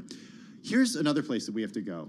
Technology and how quickly it changes. Yeah. What happens if a company invests billions of dollars in building facilities like this, and then they figure out a more efficient way to make energy storage that goes into cars, hydrogen fuel cell, anybody? or different materials that shifts. require different type of plant. I mean, that's a risk. This is a somewhat academic or theoretical conversation, but it's about R&D versus the reality of mass manufacturing, which takes a long time to ramp up. I'll give you a really fantastic example. When I was at CES last week, I spoke to the CEO of Panasonic North America, Megan Myungwo Lee, and she's just this amazing woman whose biggest customer is Tesla. We know Panasonic is also a consumer electronics company, but in North America, their biggest business is those battery packs that they make with Tesla, even though the cells come from outside the country.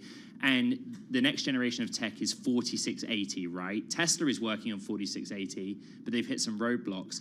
Panasonic is working on 4680.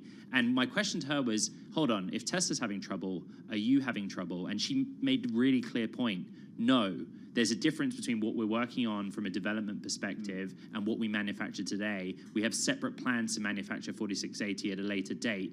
What we're focused on right now is building as many batteries as we can. So 4680 is battery technology? It's a size of battery, right? It's the individual cell. It has just basically, in layman's terms, a higher energy density. Why is a higher energy density important? Because it's more efficient, right? The more energy you can fit into a battery, the less space consuming it is, the less weight, more efficiency, better cost effectiveness for the consumer. Don't you think about it? Someone who understands this space has been covering it. Like, we talk about it a lot. Like, is this the solution going forward, or is it something else that this is kind of a stopgap? Well, there's always going to be a North Star in any technology. The other area in batteries is solid state batteries. So instead of using a liquid suspension in the battery cell, it's solid, for one of a pretty basic explanation.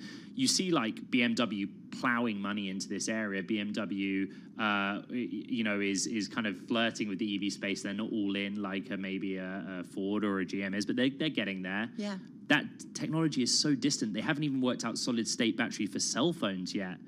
So when I tell you that, are you surprised that it's not yet ready for a car? No. But on paper, it makes sense. Why? Energy density. It's a long-term solution that we have to get to.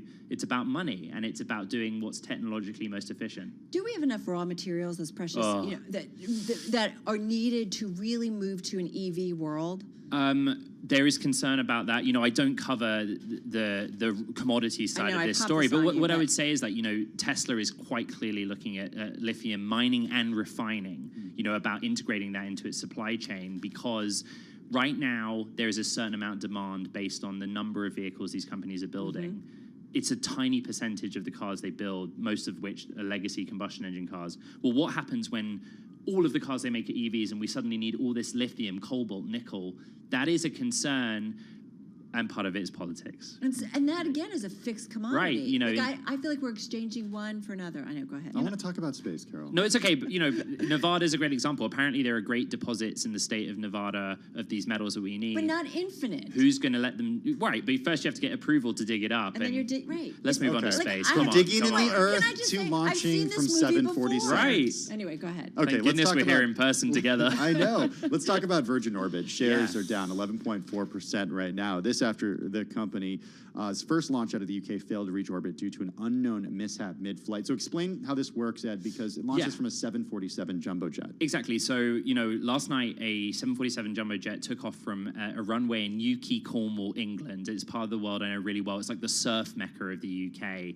But that's also where they were hoping it was the birthplace of the UK launch industry. So it takes off, it does an arc over the Irish Sea, gets to 35,000 feet, and this space rocket is on the one wing, so it detaches, it accelerates out of Earth's atmosphere, everything's going to plan, 11,000 miles per hour, the first stage separates from the second stage ignites just like a SpaceX rocket does, but then something goes wrong. And what was awkward is that Virgin Orbit, clearly they're excited, it's only their 6th ever launch, their first from the UK ever. They tweeted they'd reached orbit. Everyone thought it had gone well. They had to delete the tweet and backtrack. Something malfunctioned. And the key point, this was carrying satellites for customers. Well, those satellites weren't deployed. And so it was mission failure. And, for the UK in particular, real big letdown because the whole nation was tuned in.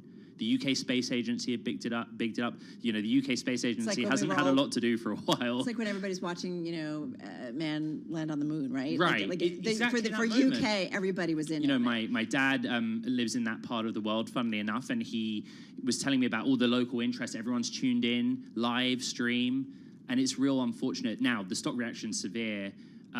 It's paired losses, right? I think we were down more than 20% at one point. Yeah, down 11%. I would also, if you're a Bloomberg user, go to FA Go and look at their balance sheet, and they haven't got a lot of cash left. So there is a real concern here about, well, what happens next? Right, because we do have other companies that are doing it. Exactly, and also, it's expensive to make these things happen unless you got money coming in. Ed Ludlow, so fun to have you, and I know you're going to be around, I think, for the week, so looking forward to more conversations. Co-host of Bloomberg Technology on Bloomberg TV, joining us here. Well, let's go to Washington, D.C. now for a check of the latest world and national news. Nancy Lyons in the 99.1 newsroom. Hey, Nance. Thanks, Tim. Well, we're waiting to hear from the leaders of the U.S., Mexico, and Canada after their talks this afternoon. They were expected to tackle semiconductor chips, migration, and drug smuggling. The House is poised to set up a special panel to scrutinize investigations by the Justice Department and other agencies, including into ongoing criminal inquiries and alleged pressure on social media companies. Democratic Congressman Ted Lieu says that's a problem. They're going to create a committee to meddle into ongoing law enforcement investigations. Some of these investigations are investigating Republican members of Congress, as well as the former failed president. Again, Congressman Ted Lieu. Republicans say their intention is to expose civil rights abuses by government agencies. With a showdown expected on the debt ceiling, Treasury Secretary Janet Yellen is said to be willing to stay in her post. A White House official tells Bloomberg President Biden asked Yellen to stick around, and she agreed. In addition to the debt ceiling, she might also be dealing with the recession. The Pentagon confirms the U.S. plans to start training Ukrainian troops on the Patriot missile defense system as soon as next week. Pentagon spokesman Brigadier General Pat Ryder says the training will take place at Fort Sill in Oklahoma, where American troops go through Patriot missile training. The training will prepare approximately 90 to 100 Ukrainian soldiers to operate, maintain, and sustain the defensive system over a training course expected to last several months. Brigadier General Pat Ryder would not say if additional training classes are planned. In California, millions continue to face torrential downpours. An historic drought has given way to flooding that's killed at least 16 people. Global news 24 hours a day, on air and on Bloomberg Quick Take, powered by more than 2,700 journalists and analysts in more than 120 countries. I'm Nancy Lyons.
Facts, headlines, and breaking news 24 hours a day at Bloomberg.com, the Bloomberg Business app, and at Bloomberg Quick Take. This is a Bloomberg Business Flash.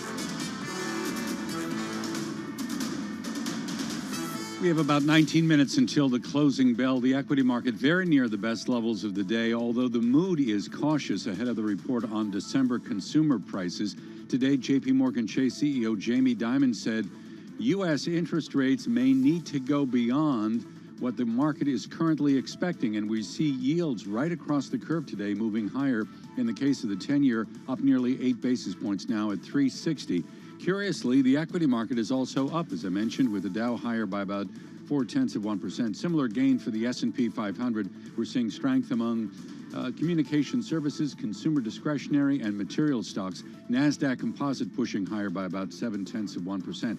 Earlier today, Fed Governor Michelle Bowman was saying the Fed has more work to do to curb inflation, noting that further rate hikes are necessary. And she went on to say the Fed should hold them at restrictive levels for some time to stabilize prices. Speaking of prices, the major U.S. banks will kick off earnings on Friday. Late yesterday, we got the numbers from Jefferies Financial.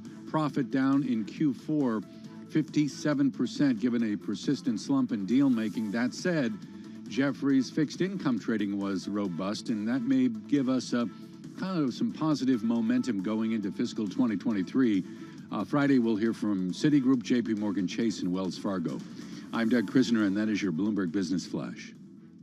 I'm driving in my car. I turn on the radio. How about you let me drive? Oh, no. Who's gonna drive you home? Honey, please, I'll do the driving. Drive on. Excuse me, I want to drive. It's the question that drives us. This is the Drive to the Close. That funky music will drive us till the dawn. On Bloomberg Radio. All right, everybody, just about 18 minutes left in today's trading session, and we are definitely off our lows this session, just off our highs, higher across the board. Ooh, I think I have a tickle. Oh, you got to take a drink, Carol, okay? Mm-hmm. I got you, don't worry. Higher across the board, as Carol mentioned. We heard the numbers there from Doug, but they certainly are worth repeating. The Dow up 0.3%, the S&P up 0.4%, the NASDAQ up 0.7%. Let's drive to the close with Brent Schutte, Chief Investment Officer at Northwestern Mutual Wealth Management, overseeing retail investment strategy.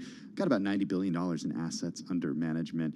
Brent joining us once again via Zoom from Milwaukee. Happy New Year, Brent. How are you? Happy New Year, and thanks. And I want to correct you. In the New Year, we have about 240 billion, so it's grown just a bit since that bio that you have. So we need to update that for you. Oh, but 90 in your division, no? Or is that... No, 240 in our division. So we do have an old bio. Wait, how quickly did that change? I probably look younger, too. It was quite a year for you. I'm just kidding. Yeah, I was going to say, perfect. Yeah, exactly. Well, good to have you with us, Brent. Help us make sense of what's going on here, because we certainly saw quite a change from what we saw yesterday with this kind of round trip, where we saw stocks move as high as 1.5% on the S&P 500 and then close flat. Today, investors trying to parse through what Fed officials are saying, including Jay Powell, who didn't really talk about interest rates, talked about climate change. What's top of mind for you?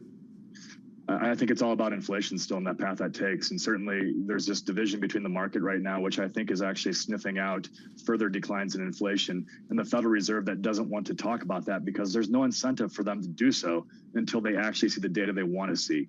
They want to avoid what happened during QE. So if you all recall back in the day, they did QE and they put an end date on it.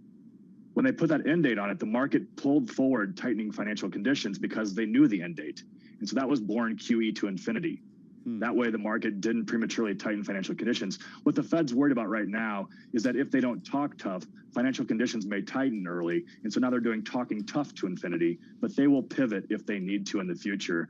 And I think they'll be able to because inflation is falling and will continue to fall throughout 2023. Brent, we could have all kinds of smart conversations about what the Fed may or may not do or how the year is going to play out. If you're an investor, the macro talk is smart. It's good. It provides a great backdrop. But what you really want to know is how's the best way for me to deploy capital, and how do I kind of diversify my assets if need be? So what's the smart conversation to be having about how to invest right now? Yeah, I mean, the most important part is having a financial plan and matching your asset allocations to that financial plan and thinking about your equities as longer-term investments, not near-term investments. And so that's certainly the basis and the bias for everything that we do. But we do make tilts, obviously. We try to add value above and beyond. And for much of the past year and a half, when I've come on the show, I first talked about hope streams, themes, and meme stocks that were overvalued in 2021 and staying away from those. And last year, we positioned more towards cheaper parts of the market. Think value, think international. And that's a place where I think there is still opportunity going into 2023. For example, a basket of sector neutral value stocks. So sector neutral trades at 10.8 times 2023 earnings that have already been marked down 20% from their highs on the estimates, the earnings estimates. So everybody's worried about that. And that earnings estimates are 10% lower than they were this year. And so the market isn't expensive in certain parts, it is in others. And I think investors should continue to skew towards those parts of the market that are cheaper and therefore less susceptible to any earnings declines that occur. So go ahead, Carol. Well, is there anything unique in terms of how we started off the year that says something to you about sentiment and maybe what happens for the rest of the year? Yeah, you know, I know there's certainly the first week of the year drives whatever happens the rest of the year. There's all those old kind of tales that people tell that have some value and validity to them. I mean, we are in the third year of a presidential cycle, which is typically fairly strong. Certainly, I think sentiment as a whole, if you look at last year, the investor sentiment from the AAII, we had the largest the highest bearish sentiment throughout the year ever, going back to 87, and the lowest bullish sentiment ever. And those typically are good contrarian indicators. And so I do think, you know, you had a negative year. The market has repriced. Bonds offer value again. Their yields are much higher than they were to start last year. I think investors need to think about 2023. Certainly, there'll be back and forth. I expect more volatility. But I think those who buy today, especially in those cheaper parts of the market, will be rewarded in the next couple of years. It may not happen immediately, but I do think as you push towards the end of the year, you are going to be rewarded into the future. Do we have we seen a low for the S&P this cycle?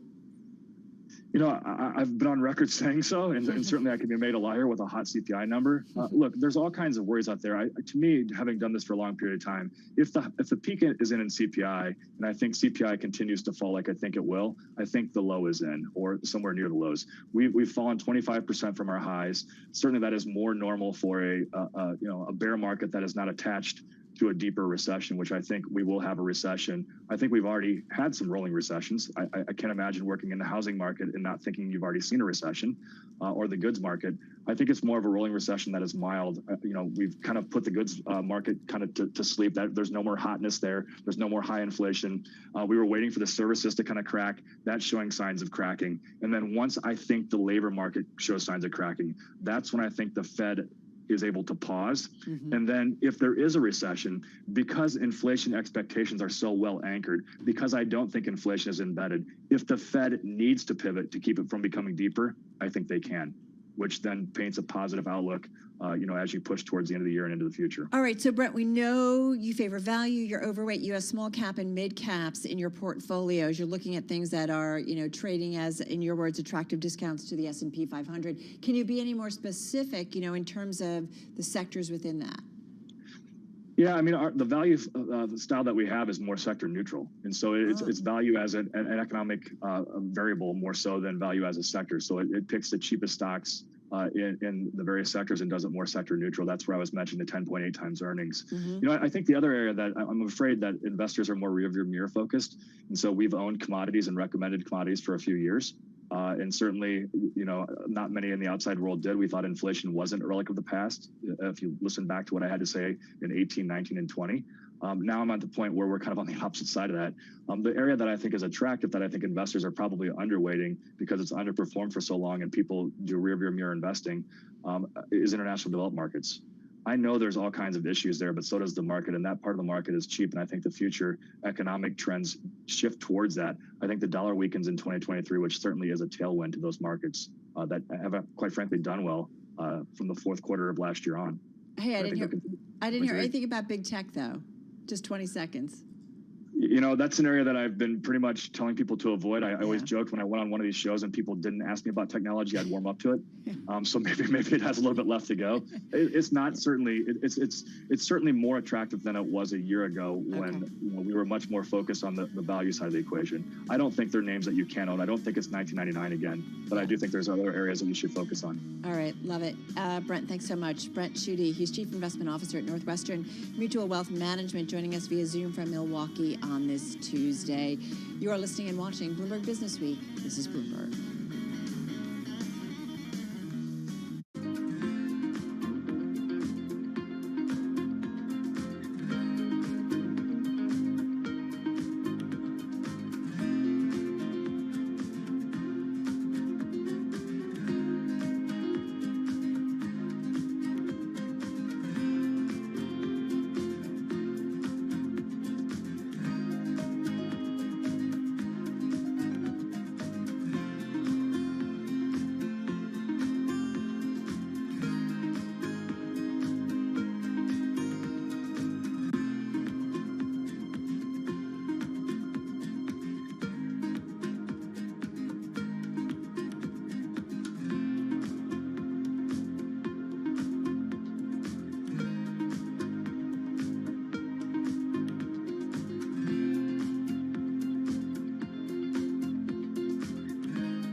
Connection lost.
Adopt US Kids presents What to Expect When You're Expecting. A teenager. Learning the lingo. Today I'm going to help parents translate teen slang. Now, when a teen says something is on fleek, it's exactly like saying, that's rad. It simply means that something is awesome or cool. Another one is totes. It's exactly like saying, totally, just shorter. As in, I totes love going to the mall with Becca. Another word you might hear is jelly. Jelly is a shorter, better way to say jealous. As in, Chloe, I am like so jelly of your unicorn phone case.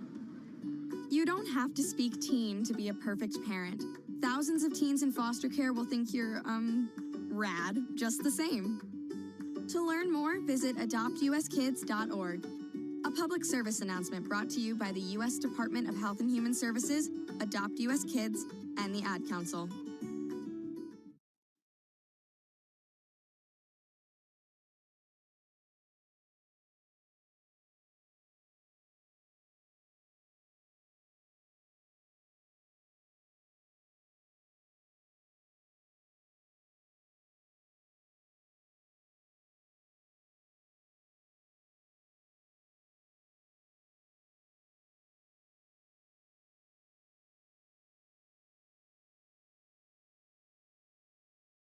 Okay, men, time to be an all-star caregiver. Drive them to physical therapy, doctor's appointments, be there emotionally and physically. Don't give up. Don't ever give up. Caregiving is tougher than tough. Find care guides at aarp.org/caregiving. Brought to you by AARP and the Ad Council.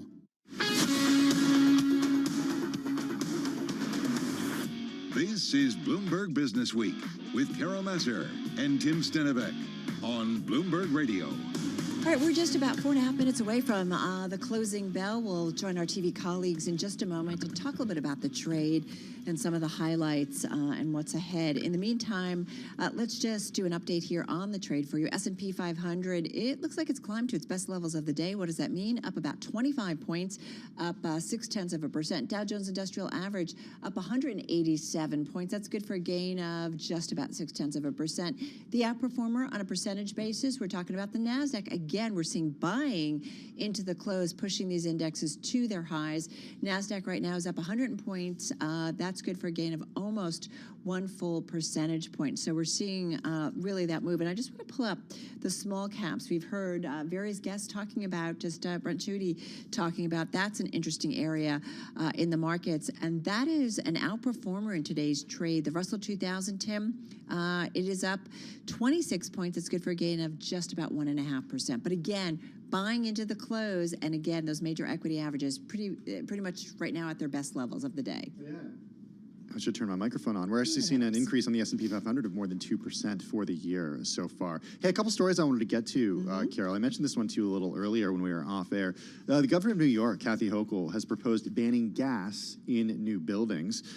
We could become, here in New York, the first state in the U.S. to ban natural gas heating and appliances in new buildings. This is a way to fight climate change. It's the latest salvo in a nationwide fight over the fuel. Yeah, I think this is wild. She had some remarks. She said buildings, these were the prepared remarks, some notes, but she said buildings are the largest source of emissions in our state, accounting for 1/3 of our greenhouse gas output. So this is certainly a climate change play. Although you and I were talking in the break that there's some concerns about natural gas in homes, right? These closed buildings and what kind of exposure that is for everybody. Yeah, it's a completely different part of the conversation unrelated to climate change, but there's concern over what the emissions from these natural gas appliances do to kids. Yeah, cities including New York and San Francisco enacting bans on gas appliances in new buildings in recent years, casting them as a way to fight climate change and protect public health. So that's coming out.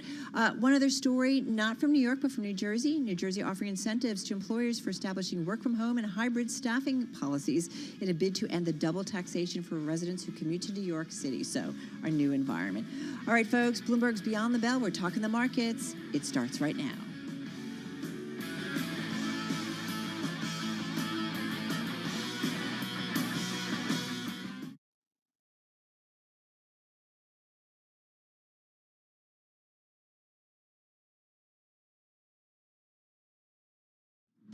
Beyond the Bell, Bloomberg's comprehensive cross-platform coverage of the U.S. market close starts right now. And right now, we are just about 2 minutes away from the end of the trading day. Romaine Bostic alongside Scarlett Fu. We're counting you down to the closing bell, and here to help take us Beyond the Bell. It's a global simulcast with Carol Masser and Tim Stenivek. Welcome to our audiences across Bloomberg Television, Radio, and Quick Take, as well as on YouTube. Make some sense here, Carol, of what we've been seeing in the market here on the day, with an S&P up about 0.7%, right around the highs of the day. I think it's hard to make sense, and what I really can't make sense of is that we're seeing a bunch of buying into the close in a week that's going to be full of a lot of information, whether it's that inflation read, whether it's what we get from big banks. The major equity averages, you just talked about them, but really a standout and something you like to call attention to, Romaine, is the small caps, which is really showing some outperformance today. It's up about 1.5% here. Okay, well, speaking of the economic data that we're going to get this week, we got CPI on a Thursday. That's coming up. Brent Judy over at Northwestern Mutual, we spoke to him a few minutes ago. He said that if the peak is in when it comes to CPI and it continues to fall, which he thinks it will, he says the low is in on the S&P 500, at least for this cycle. Those who buy today will be rewarded, he said, in the next couple of years. They'll be rewarded in the next couple of years, but the path to get to the next couple of years will be pretty He did rocky. say it would be filled with volatility. I mean, you don't know what it's going to look like and how many people can hold on during that period. Yeah, it'll be interesting. It's interesting to see. And just real quickly, too, I mean, you mentioned small caps. We were taking a look at Redhead crossing the Bloomberg terminal just a little while ago. This on Franchise Group, a small cap company, of course, that controls the vitamin shop chain. Wall Street Journal reporting that they may be considering going private. Those shares are right now trading around $30 a share here. Of course, the market cap has been decimated, only about $1.5 billion market cap. Carol, you were just talking about here the buying that we've been seeing into the close. We're getting the closing bells here in New York, and at 39.19 and change right now on the S&P 500. That's pretty much your high of the day, up about 0.7% on the S&P, 5 to 0.6% on the Dow Jones Industrial Average. The Nasdaq Composite going to finish the day higher by about 1%. And you take a look at the Russell 2000 and some of those small caps, which have been the outperformer here on the day, also closing right at the highs of the day, up about 1.5%. All right, and if you take a look at the breakdown within the index, we're going to get into industry groups in just a moment, but the S&P 500, Scarlett, most names, 372 to be exact, are actually posting some gains in today's session. If I take a look at the NASDAQ 100, 76 of those names are higher, so definitely a much more of a risk-on trade ultimately by the end of the day. And you're seeing that reflected when we look at the sector performers. Earlier in the day, it was a pretty even mix of gainers versus decliners. When you split up the S&P 500 into 24 groups, you could see that a lot of the different sectors here, particularly retailers and telecoms, moved to intensify their advances in the final 10 minutes of trading, retailing up 1.8%. Etsy, eBay among the big gainers there. On the downside, you continue to have food, beverage, and tobacco, household personal products, consumer staples lose some ground today, but not by very much. All right, let's get to some specific gainers. A lot to choose from. This is one that Romain has been talking about. I've been talking about over the last couple of weeks. Popping up among the top of the NASDAQ 100 and S&P. It might have been, I think, the #1 gainer in both of those indexes today. We're talking about Warner Brothers Discovery. It has been on a tear over the past 9 days. Stock gaining another 8% in today's session, headed for that best 9-day streak in nearly 2 decades. Forgive me, 9 days to the upside, up around 40% in that time frame. And you've had a lot of analysts coming out and weighing in, fueling the growth. Financial notes such as B of A coming out saying it predicts an improving narrative. We anticipate 23 will be the beginning of our growth and deleveraging thesis for this company. That's from B of A analyst Jessica Reif Ehrlich. And then Goldman Sachs' analyst calling the company, Warner Brothers Discovery, their favorite media stock in a note out this morning. They've got a 12-month price target, of $19 a share. Stock closing just under $13 a share. Netflix also was top of the NASDAQ 100 today. It gained almost 4% in today's session. Goldman Sachs raising its price target to $225 from $200. Stock closing at $327 and change. Let's make some sense out of that one. Raising estimates after dollar weakens, still maintaining the other sell rating, even as others are turning bullish. There's a lot more analyst commentary, but nonetheless, this stock certainly an outperformer today. And Accolade, ticker is ACCD, up 23%.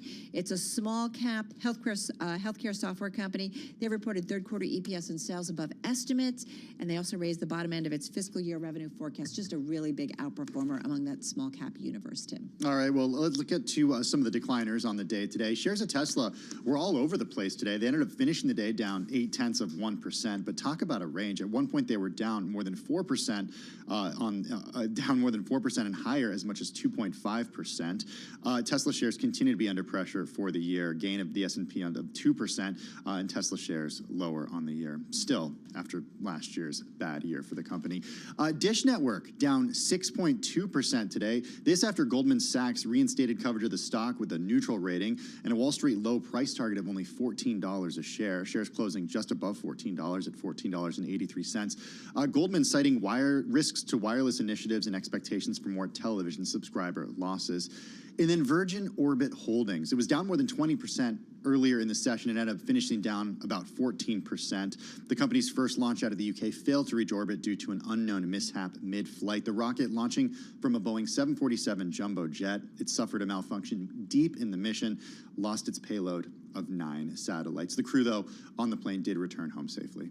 All right, we go move to the yield space here because, of course, that remains the tail wagging the dog here, and that's really been where a lot of the volatility and the oscillations have been here. In fact, that move index continues to creep higher, and on this day here, we saw a modest move higher in yields, a flip-flop from what we saw yesterday. 4.2% and change right now on a 2-year yield. That's higher by about about 3 basis points. Your 10-year yield and your 20-year yield saw bigger moves up about 7 basis points here on the day. And that really brings us to the broader concerns here right now, not just about what the Fed will do about inflation or whatnot here, but really about how you value a market that really just seems to not want to be valued right now. The idea here is that how do you price in when you're not quite sure where the next earnings misses will come from, and more importantly, you're not really clear where monetary policy and, for that matter, fiscal policy will end up. Well, for now, investors who look into fixed income products are buying investment grade company debt because they see the juicy returns. They're willing to go with companies that they know will stay around, stick around, and there's been a lot of issuance as a result. A lot of companies selling a lot of investment grade debt to take advantage of this demand. You know, I was just checking out, forgive me for turning away, but looking at some of the research that Gina Martin Adams put out today, talking about the equity market may be full of surprises this year. And she talks about the earnings slump may be contained in the recession. And you do wonder, as we continue to see companies kind of make quick moves, whether it's to cut back on costs and kind of reassess their business and take the moves that's needed to maybe shore up earnings, whether it may not be bad. And then, as you say, Romaine, how that plays into how we value ultimately where the market goes from here. I mean, there's a lot of questions, but, you know, maybe it won't be as bad as it may be we've been hearing as of late. I think there was sort of a sigh of relief today from investors who didn't hear Jay Powell talk about inflation, or he didn't come out and squash the rally. I mean, I don't want to talk about a rally that we saw, like, you know, kind of saw earlier in the day and saw yesterday until there wasn't. But he didn't come out and kind of squash the sentiment that we've seen so far this year, as many people thought he might do, a la post-Jackson Hole. So I think there was a little bit of a sigh of relief today. Yeah, it's certainly a sigh of relief, but you know, again, I mean, there's just so much ahead of this market right now. The CPI report on Thursday here, which of course is going to drive a big part of the discussion when the Fed finally meets. And again, I keep coming back to the earnings season here, but think about all the pre-announcements that we've already gotten. It's been a slew, and compare that to the pre-announcements, or rather the lack of pre-announcements that we've had in previous quarters, at least over the last couple of years. You just didn't really see these types of revisions, so it's interesting to see how the market will react to that. And once we get earnings season really underway, you're going to start to see companies speak up a lot more about what they expect in the quarters to come. According to Goldman Sachs, analyst cuts to the S&P 500 earnings estimates are now 1/3 of all changes. That doesn't really give us a whole lot of context, except that outside of 2008 and the start of the pandemic, that's the most negative reading since data on this became available in 1998. So it gives you a sense of the setup here as we head into earnings season. You know, guys, I wonder if, you know, we've been hearing from a lot of strategists that it's going to be a year where there's a first half and a second half. And I'm curious if CEOs mirror that thinking when we start to get through earnings season and when they give us kind of some color about the outlook, if everybody can continue. Do they have that kind of visibility, though? I mean, that's the problem. I don't know. I mean, I don't know if you run a business. I mean, I would hope so, right? That they can have some. Well, what are the repercussions of looking too far out and saying something hopeful in the second half and not having that come to pass? Yeah. What's the advantage of even making a forecast at this stage, a longer term forecast? I should say. You know what? It all depends on what Jamie Dimon does. Yeah, he sets the tone. Well, I also. Is there a tsunami? Is it like cloudy skies? You know, I also wonder about maybe commentary. It's an atmospheric river. Commentary from all of these executives about how they're thinking about hiring. We just see day after day, we see news of layoffs. Whether, you know, today it's Coinbase announcing another 20% of its staff after last year doing a 19% cut, and even, you know, a few more layoffs in November. So, you know, are we going to get an update from Amazon and Meta Platforms and? You know, the banks, of course, too. Goldman Sachs starting those layoffs this week. There was a headline a little early on the Bloomberg terminal. Alaska Airlines said to be hiring 3,500 people this year. Wow. So people are hiring. I mean, a lot of companies in the hospitality hiring. industry, it was so hard for them to get back to where they needed to be that they're going to be very reluctant to let go of anyone. Yeah, so it's a balance. But you know what? A lot of the companies that are hiring now didn't do that hiring before the pandemic, or during the pandemic, I mean. Tim's so, like, going rogue. the airlines weren't hiring. Tim, you have to go. Tim, gotta go. Slow your roll. Okay, sorry. All right, we'll be back tomorrow, guys. That's a wrap for our cross-platform coverage. Radio, TV, YouTube, Quick Take. We do it all. We'll see you again, same time, same place tomorrow.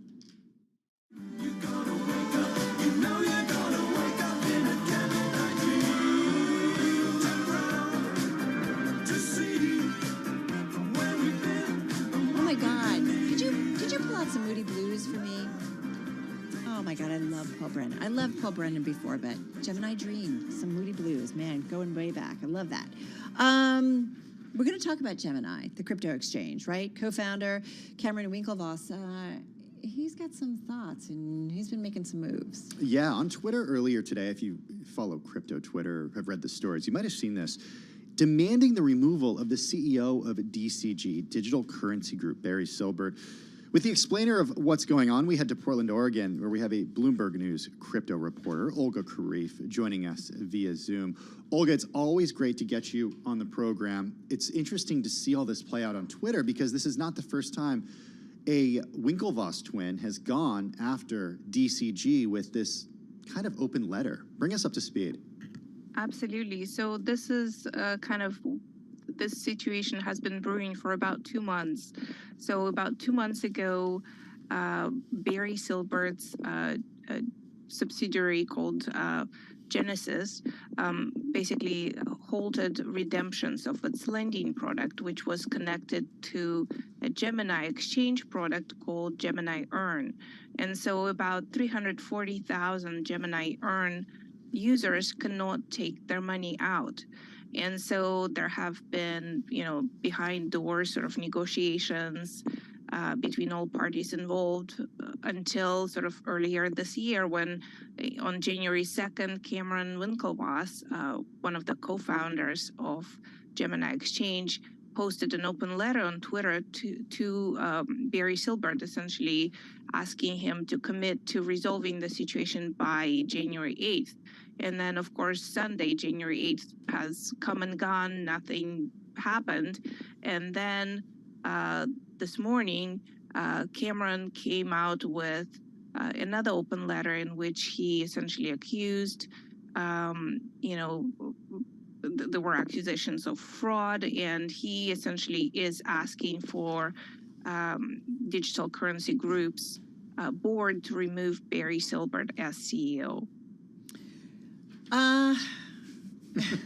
You thought it was over with Three Arrows Capital. I was just going to say, Olga, I don't even know where to go, right? It just feels like, okay, surprise, surprise, more problems within the crypto world. I don't know. How are we as a broader Bloomberg audience, as we, it's last year, obviously a very interesting one in terms of crypto, right? And some, we continue to see cracks in the crypto world as it works its way out. So how do you place this? Like, how does this kind of place in the crypto history, Olga, and how we need to think about it? Sure. And, you mentioned Three Arrows Capital, the hedge fund that blew up over the summer.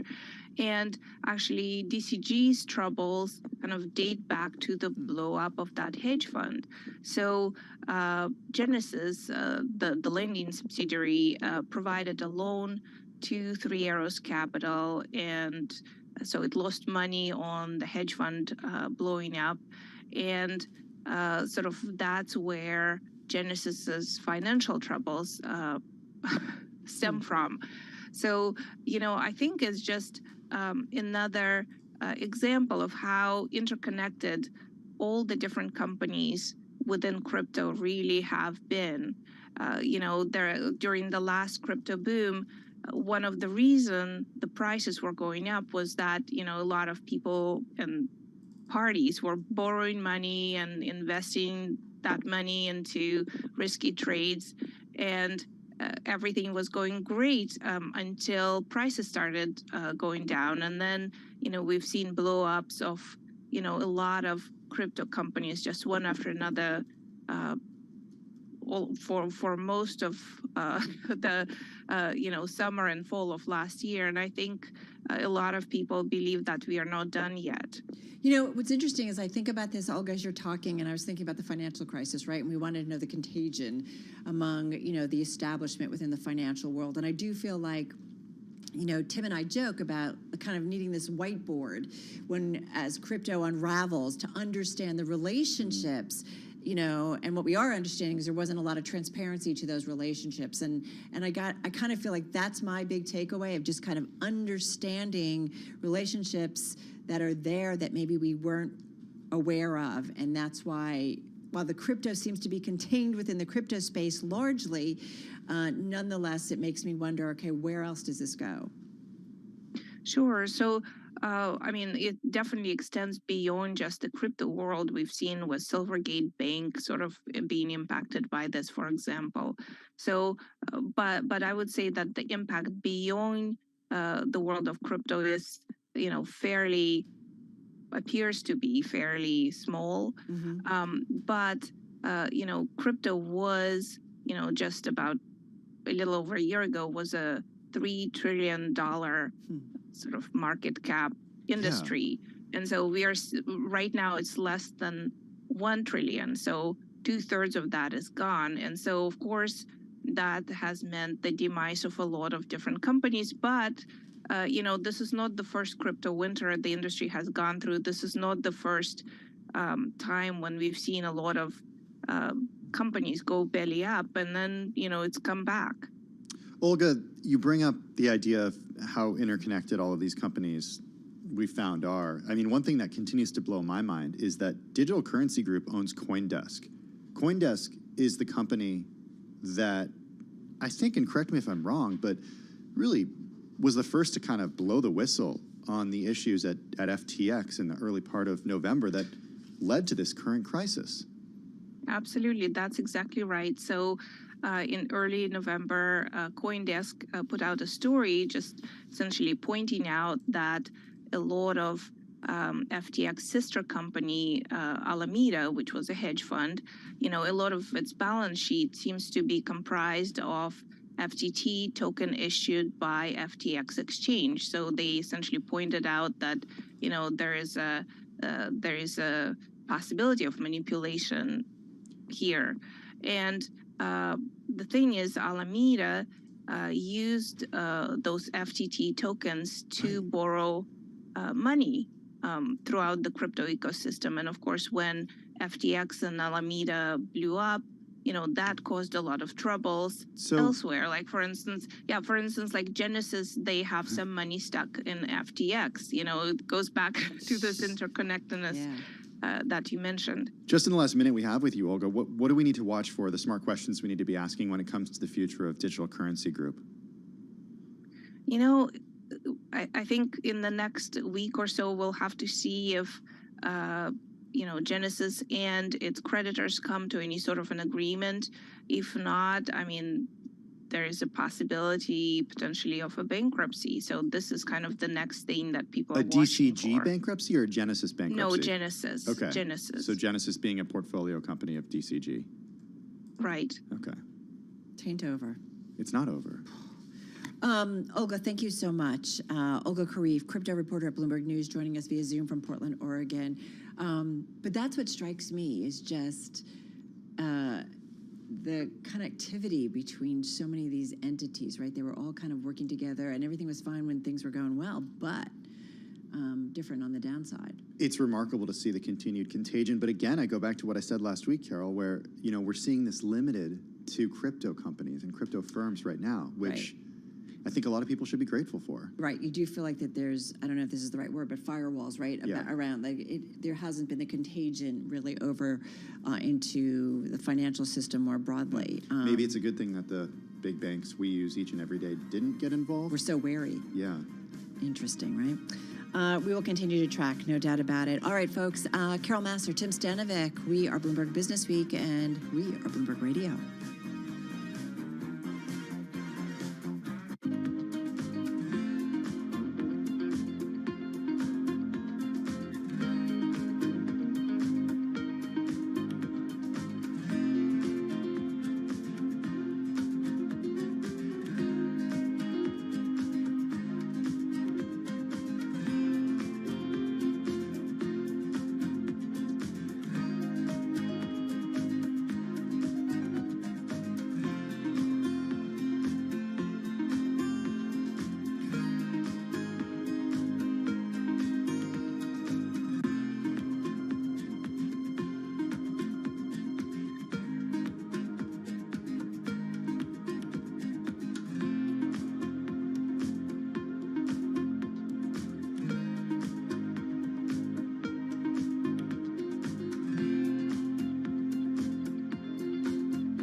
facts, headlines, and breaking news 24 hours a day at Bloomberg.com, the Bloomberg Business app, and at Bloomberg Quick Take. This is a Bloomberg Business Flash. So the stock market closed at session highs today on the bet that the report that we're going to get on consumer prices Thursday will show further softening in retail inflation. And that could build the case potentially for the Fed to begin slowing the pace of rate hikes.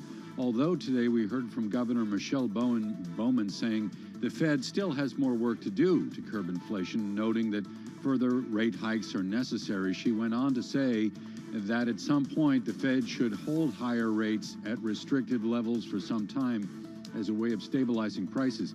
But we have equities moving up nonetheless, with the Dow today higher by 0.6%, the S&P better by 0.7%. Look at the small caps. They rally, with the Russell 2000 up 1.5% today. And in the NASDAQ market, the composite index better by about 1%. We're getting headlines now in the Bloomberg terminal regarding Disney.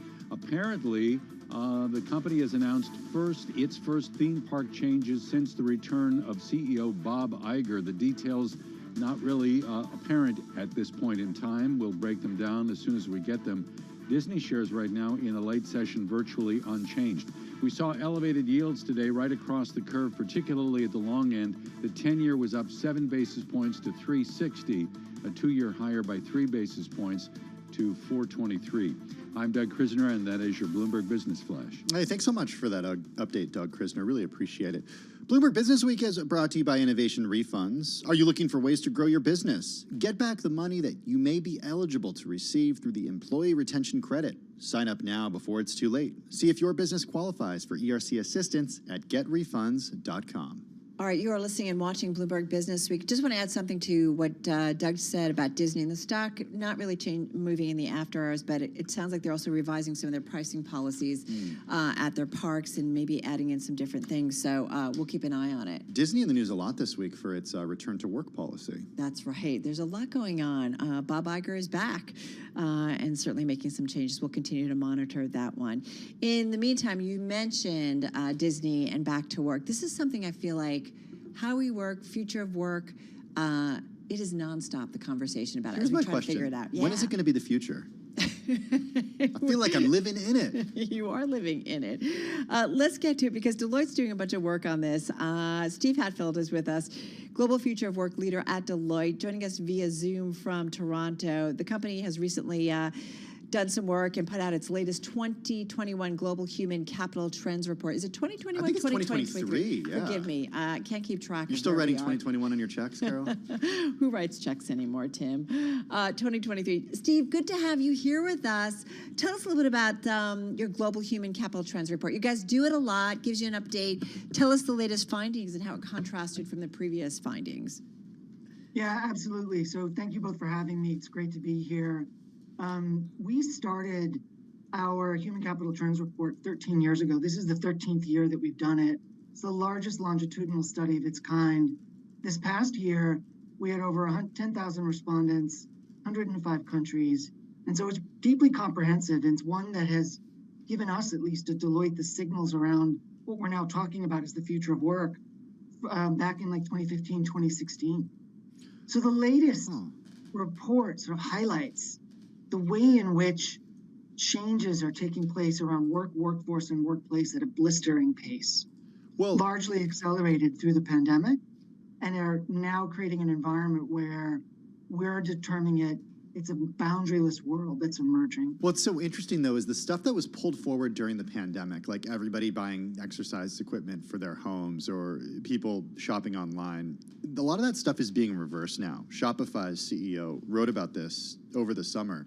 We also have seen that with company stock prices go down and kind of return to levels last seen before that surge in 2020, Steve. Are we seeing kind of a shift there, too, when it comes to the future of work? After all, Disney this week saying 4 days a week in the office, please. I think the issue that we're seeing now, because of the other dynamics that are out there, Tim, around the labor markets and the talent shortages that exist and how the hot labor market has taken root, I think that is actually also strongly contributing to some of what we're seeing in these trends.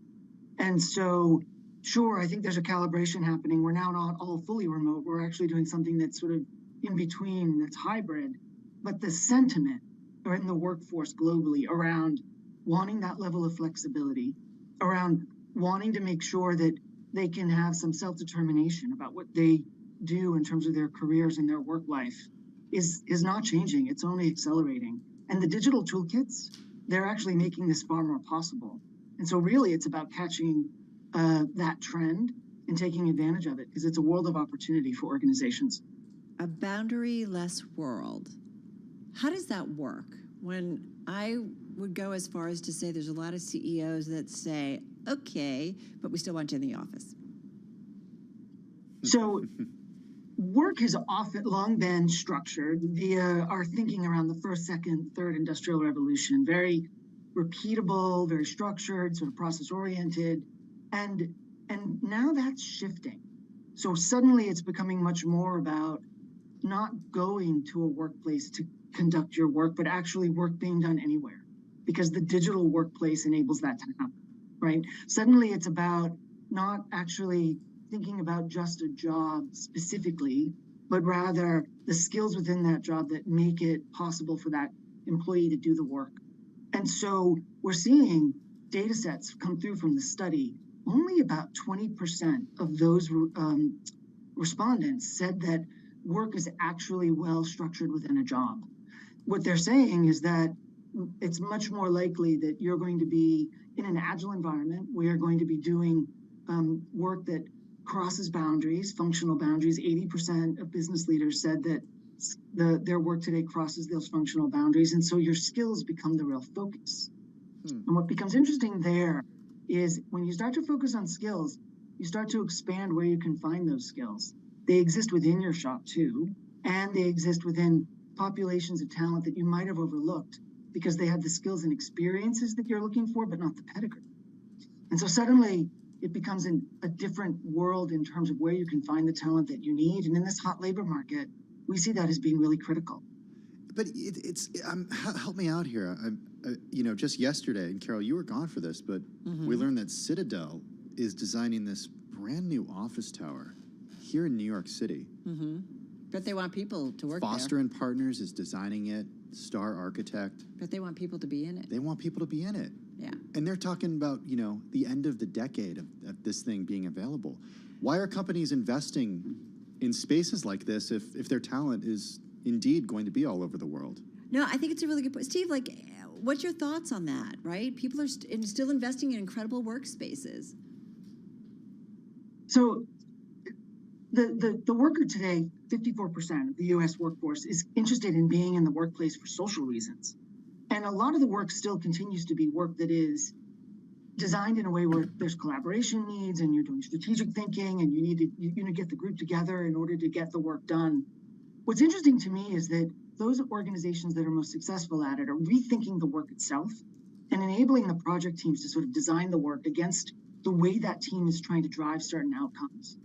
And 87% of business leaders in the study said that having the right workplace model is important, if not very important, for their success.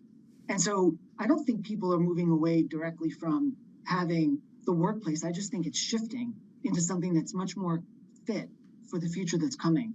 One where there's a lot more collaboration space, one where the technology is set up in a way where you can all be more inclusive and equal in terms of the digital and engagement that people have when they're not in the workplace, and one where the work itself is being thought through enough to enable that workplace to be an input to getting it done.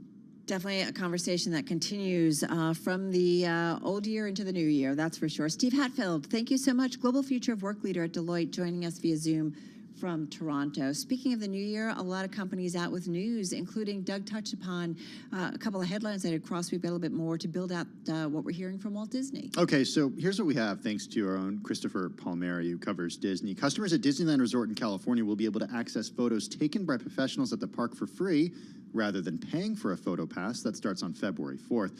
The company also offering more Disneyland tickets at the lowest rate, which is $104 a day.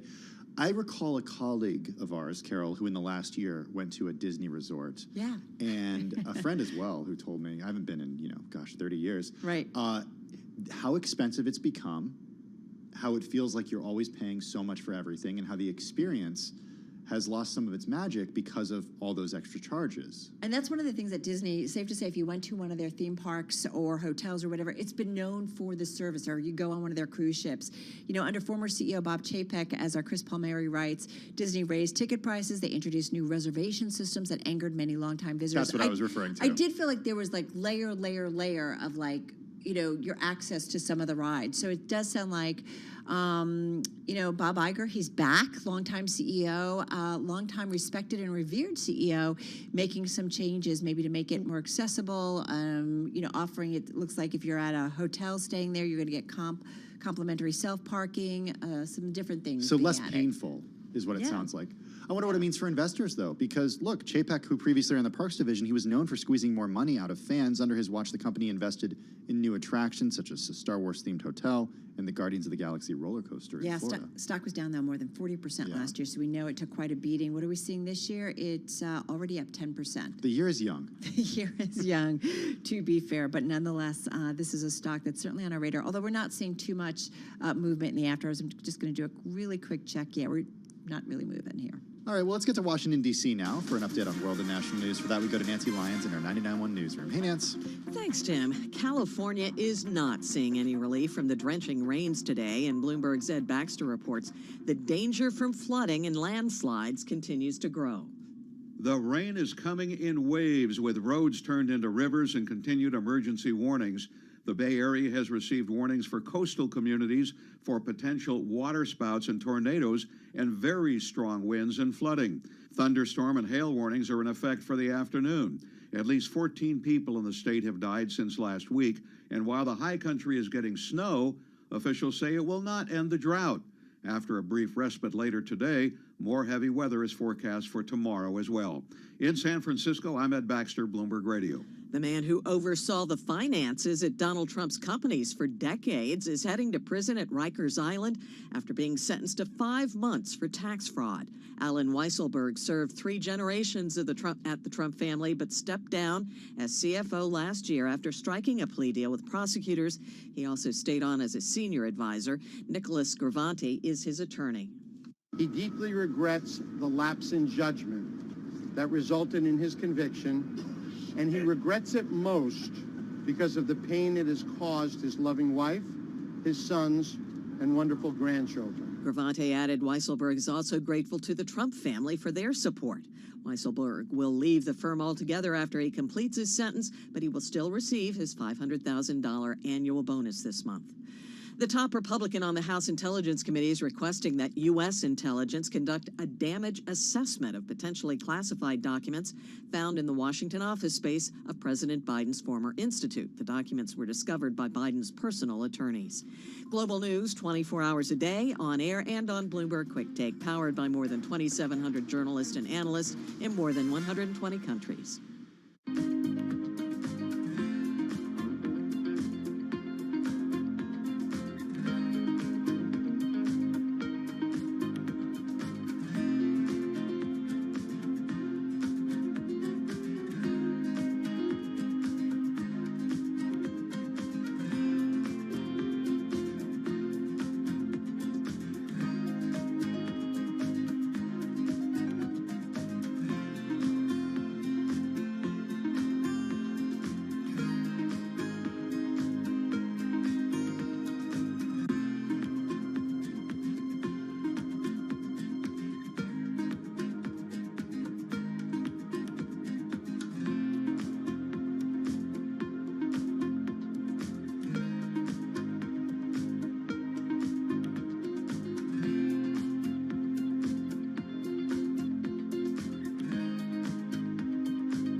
debates, headlines, and breaking news 24 hours a day at Bloomberg.com, the Bloomberg Business app, and at Bloomberg Quick Take. This is a Bloomberg Business Flash. The equity market ended its session highs today. It's kind of an interesting day in trading. We've got the upcoming report on consumer prices. The bet here is that the data will show further softening, and that could build the case for the Fed maybe moderating the pace of those rate hikes. Even so, today we heard from Governor Michelle Bowman saying the Fed still has more work to do when it comes to curbing inflation, and she noted that further rate hikes are necessary. She went on to say the Fed should hold rates at restricted levels for some time to stabilize prices. Now, we've got that Fed meeting at the end of the month. Basically, two choices here: tighten by 50 basis points again, or slow down to a quarter-point hike. Today, we had yields rising across the curve, a 10-year Treasury that was up just about 8 basis points to 360, a 2-year now at 423, rising about 3 basis points on the day. So we've got the inflation story and the rate story here in one bucket. In the other bucket, corporate earnings and the major banks kicking off the season on Friday. Late yesterday, we got the results from Jefferies Financial. Profit down in Q4, 57%. That reflects a persistent slump in deal making. That said, fixed income trading seemed to be a little robust, and that may provide a positive beginning to fiscal 23. For Jefferies, the stock was up more than 4% today. Dow ahead 0.6%, S&P rising 0.7%.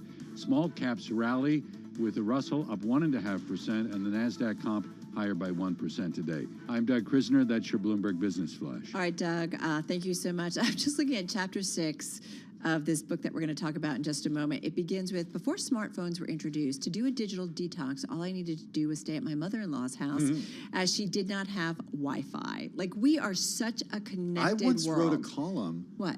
A few years ago, gosh, in the last decade, about how I loved flying because there was no Wi-Fi, and I could just completely disconnect from everything. So now you just like it when Wi-Fi doesn't work. And then this week, last week, we hear from Delta that free Wi-Fi for everyone, right? I agree. I used to feel like the plane was the place where nobody could touch me. Well, how many times, everybody, do you sit down to do something only to be distracted by the ping of your phone?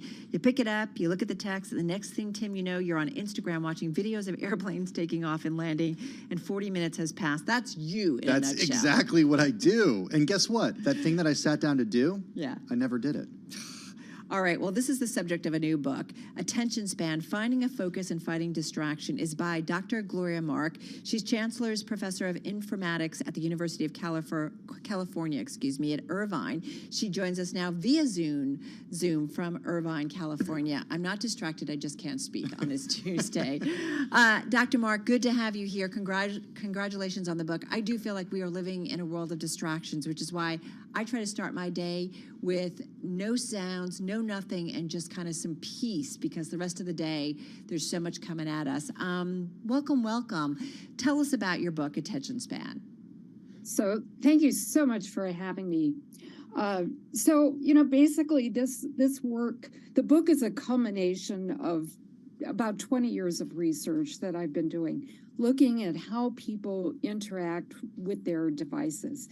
And one of the things I noticed, and it even started with myself, that my own attention was started to be dwindling when I was using my devices.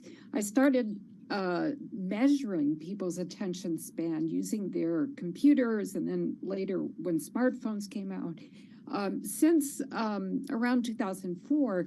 And I find that the attention spans have diminished. Back in 2004, we measured them about 2.5 minutes on average. The last 5 or 6 years, it's been about 47 seconds on average. And others have... What does that mean? 47 seconds, what is the average attention span? Yes, this means that on any screen, computer, tablet, phone, an average of 47 seconds is what we see. Now remember, it's an average. Sometimes it's less, sometimes it's more.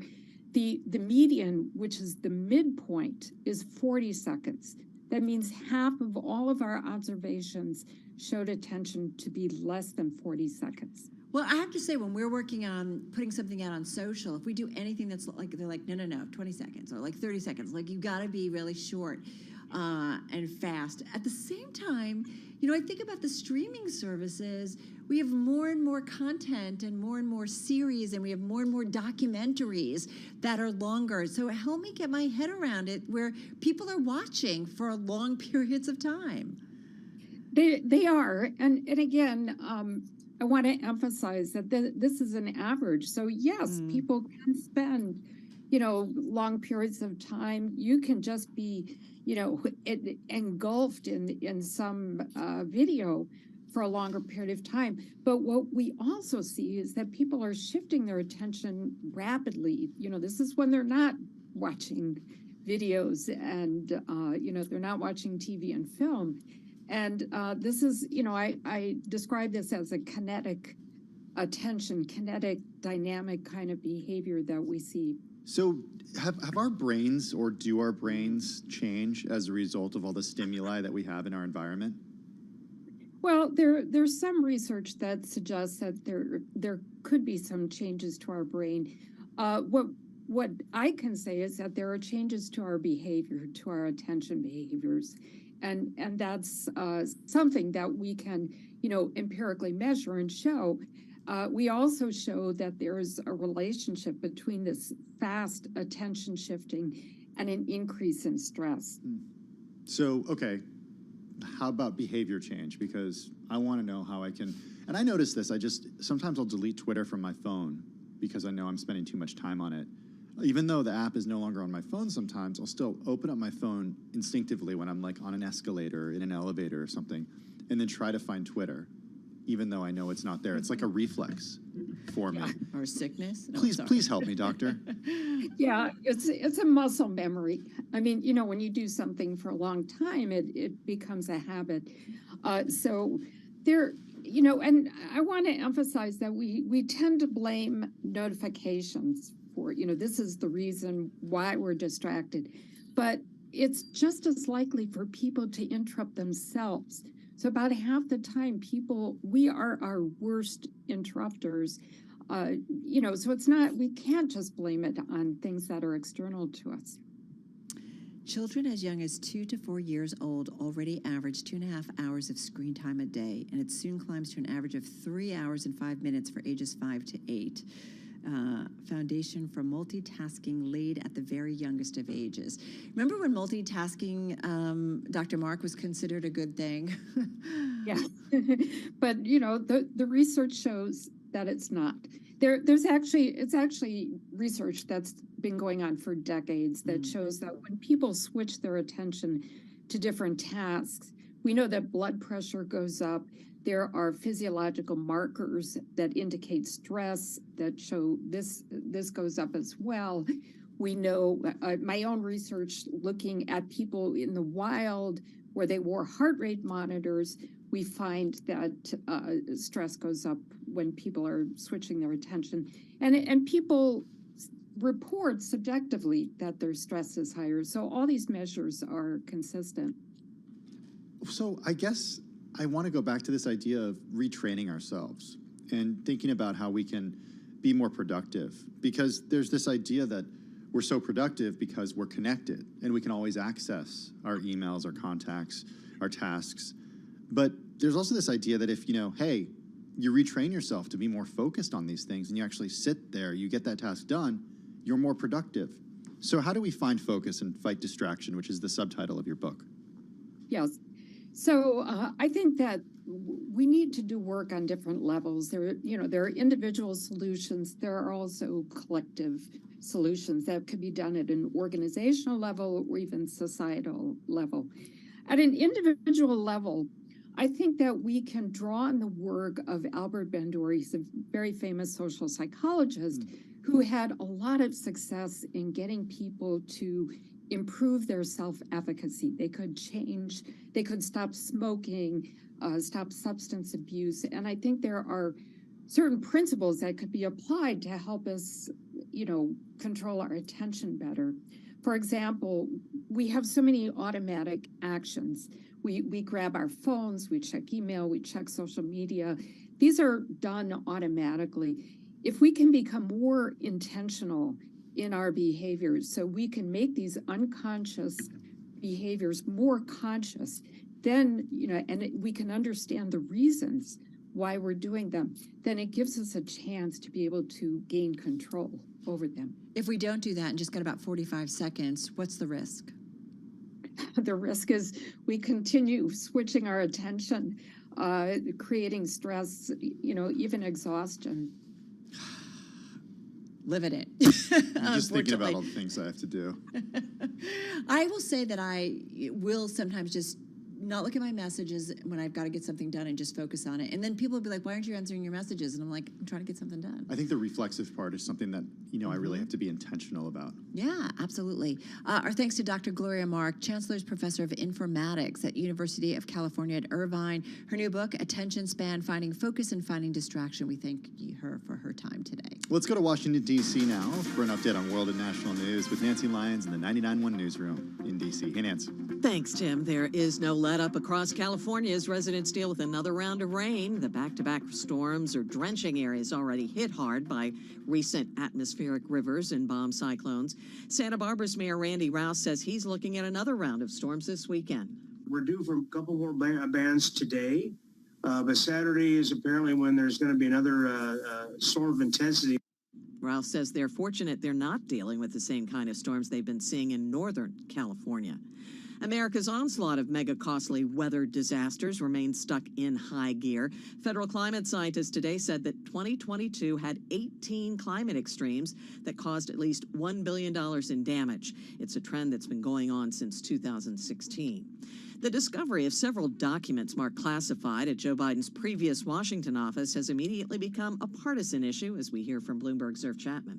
Leaders of the two parties were asked about it at their news conferences. Republican Steve Scalise. Vice President Biden took classified documents with him and held them for years and criticized former President Trump, and only after it was uncovered did he turn them back. Democrat Pete Aguiar. This is Republican hypocrisy. What President Biden did was disclose this to the archives, let law enforcement know. That is exactly the way that you should handle this. Republicans slammed the FBI search for documents at Mar-a-Lago, after which Trump was investigated for obstructing the effort to retrieve them. In Washington, Irv Chapman, Bloomberg Radio. Global news 24 hours a day, on air and on Bloomberg Quick Take, powered by more than 2,700 journalists and analysts in more than 120 countries. I'm Nancy Lyons. Back to you, Carol and Tim. All right, Nancy Lyons, thank you so much. And just a reminder, stocks bouncing back with brewing optimism over this week's upcoming CPI report. So what did that mean? We saw stocks finishing pretty much at their best levels of the session, up about 27 points or 0.7% higher on the S&P 500, 39.19. Tim, we saw the Dow Jones Industrial Average, a gain of 186 points, up almost 0.6%. The outperformer, though, the NASDAQ. Yeah, finishing the day up by more than a full percentage point. In fact, the NASDAQ for the year is up 2.6%, while the S&P is up 2%, 1.7% for the Dow Jones Industrial Average. All right, a lot going on in the world of global politics. We're awaiting a press conference out of Mexico City. We'll take you there as soon as it begins. In the meantime, a lot happening in D.C. because Congress up and running. So let's get to Joe Matthew, host of Bloomberg Sound On, coming your way in just a few minutes right here on Bloomberg Radio. Joe, what's top of mind on this Tuesday? Oh, my gosh, where to begin? To your point, we are waiting for a news conference to begin, which is important here. We're going to be hearing from President Biden and he's, of course, one of the three amigos. I don't know how that started, but we'll go with it. In Mexico City, Justin Trudeau of Canada, and President Lopez Obrador of Mexico. And we're expecting some news on semiconductors that actually could be really important for some of our listeners to hear about, along with, of course, security at the border and immigration. That immigration story was getting a lot of talk, actually, in the U.S. House. To your point, Republicans and their new majority, however slim it may be, are flexing now that they have a speaker. They passed their first major piece of legislation on Kevin McCarthy's promise last night. Remember this money that was in the IRA, the Inflation Reduction Act, to hire extra workers for the IRS and fund the agency so people could have, maybe get a phone answered when they called. They passed a bill to rescind all of that money last night and get rid of their so-called 87,000 IRS agents, even though none of them have been hired yet, and planting their flag in the ground, knowing all well that it will not pass the Senate and the president would veto it. But this is the beginning of the messaging for the next couple of years. What's the thinking there, Joe? I mean, the idea is that if the IRS can operate effectively, then they can enforce the tax laws of the country. Right. I mean, this is a little bit of a weird one here. This was turned into a big talking point in the campaign, where you heard about an army of armed IRS agents, 87,000, that would be knocking doors down. That was never real. In fact, it was fact-checked and debunked repeatedly. Most of these workers, in fact, were just replacing attrition. Also, there were some IT people. They need new computers, stuff like that, and people to answer the phones. So if you don't have those people actually doing the work of auditing tax sheets, if this bill became law, it would add $100 billion, $114 billion to the deficit because of all the money lost in tax audits. So you have to wonder exactly what it is they're trying to do here. House panel also to study government violations of civil liberties. I thought I saw something on China too. Like, what's the momentum is happening? Yeah, that's for sure. They're naming committee chairs. Some of them raised some eyebrows. Okay. They've also promised to cut spending by a significant amount of money this year. And if they don't, this is really the big one, guys, then they will not agree to raise the debt ceiling. And in the second half of this year, you're going to be talking to me every day about what the heck's going on with the debt limit, because this one really could be another fiscal cliff situation where we not only threaten a government shutdown, but a default on our debt. Doesn't everybody remember what happened just a few years ago? This wasn't pretty. And there were members of this new House caucus, the holdouts, remember, who would not vote for Kevin McCarthy, who made him promise that you will see this through. And you will not make a deal with Democrats to spend more money. If we're going to raise the debt ceiling, we have to cut spending. And if it's not going to be enough for them, there's going to be an intra-party fight, there's going to be an inter-party fight, and it's going to be wild. Does McCarthy have to stay true to those concessions that he made in order to become Speaker? Well, we know he's got this now motion to vacate where a single lawmaker can challenge his speakership. And we know that these members were promised a lot in terms of how legislation gets to the floor. He's going to be giving members of the Freedom Caucus 4 seats on the Rules Committee. That's a big deal. That's the committee that decides what legislation gets to the floor. So it's going to be very difficult for him to hide from these agreements or to break them. And if he does, he could find himself without the gavel. Joe, doesn't it remind you, have you ever been like in a major city and you make a wrong turn and all of a sudden you're like, the hairs on your neck stand up? Is that happening? Well, is that the life that, Speaker of the House McCarthy now kind of lives, that he's constantly looking over his shoulder? Oh, well, it'll have to be. I mean, that's already part of that job. Yeah. But then to weaken the power of the gavel on top of it makes it a lot more dicey. He's going to have some tough days ahead. There's no doubt about it. And the Democratic Party, meanwhile, is trying to figure out what's it like to be in the minority again. What are we supposed to do? Are we the party of opposition, or are we going to do some work? I was thinking, though, on this debt showdown, this makes sense to a story that crossed, earlier on Bloomberg. Josh Wingrove talking about President Biden asking Treasury Secretary Janet Yellen to stay in her post. She agreed. Yeah. Someone familiar at the White House with the matter, or familiar with the matter, I should have said, but kind of wants somebody in place, right, to kind of guide us through, steer the ship if that indeed happens. Well, yeah, you wouldn't want that to be your first day on the job, right? That's a really, really very good point. And they trust each other. He likes having her there. And, he's going to be getting into a presidential cycle as well at that point. So continuity is going to be huge for President Biden where he can find it. It's always in that third year that you start seeing, after the midterms, you start seeing the staff turn over. And you could have a new chief of staff. You could have a lot of different people surrounding him as he starts to run for re-election. And the last thing he needs is a help wanted sign at the Treasury. And it's only Tuesday, Lemon. How about it? And we still haven't heard from the president and President Andres we'll stop Manuel down for Lopez this whenever Lopez it starts. Obrador. Are you looking at the staging? It's actually pretty cool. At the National Palace of Mexico City, we see the three podia. We've got the flag set up, and my God, there are so many reporters in there. I think we're lucky to be in the rooms that we're in, to be honest with you. We'll watch it from here. I totally agree. We're living in interesting times again. All right, Joe Matthew, thank you so much. Don't go anywhere, anybody, because he's coming up in just a moment. That'll do it, though, for the Tuesday trade. We'll see what the week brings, Tim. We've still got big bank earnings that get underway. They start on Thursday, and then we've got that CPI report, so a lot coming our way. Ooh, it's the beginning of earnings season, Carol Masser. I'm looking forward to that commentary. What do CEOs feel comfortable about saying when it comes to the outlook? Stick around, folks. You will certainly find out. And stick around because Joe Matthews coming up. Bloomberg Sound On starts right now on Bloomberg Radio.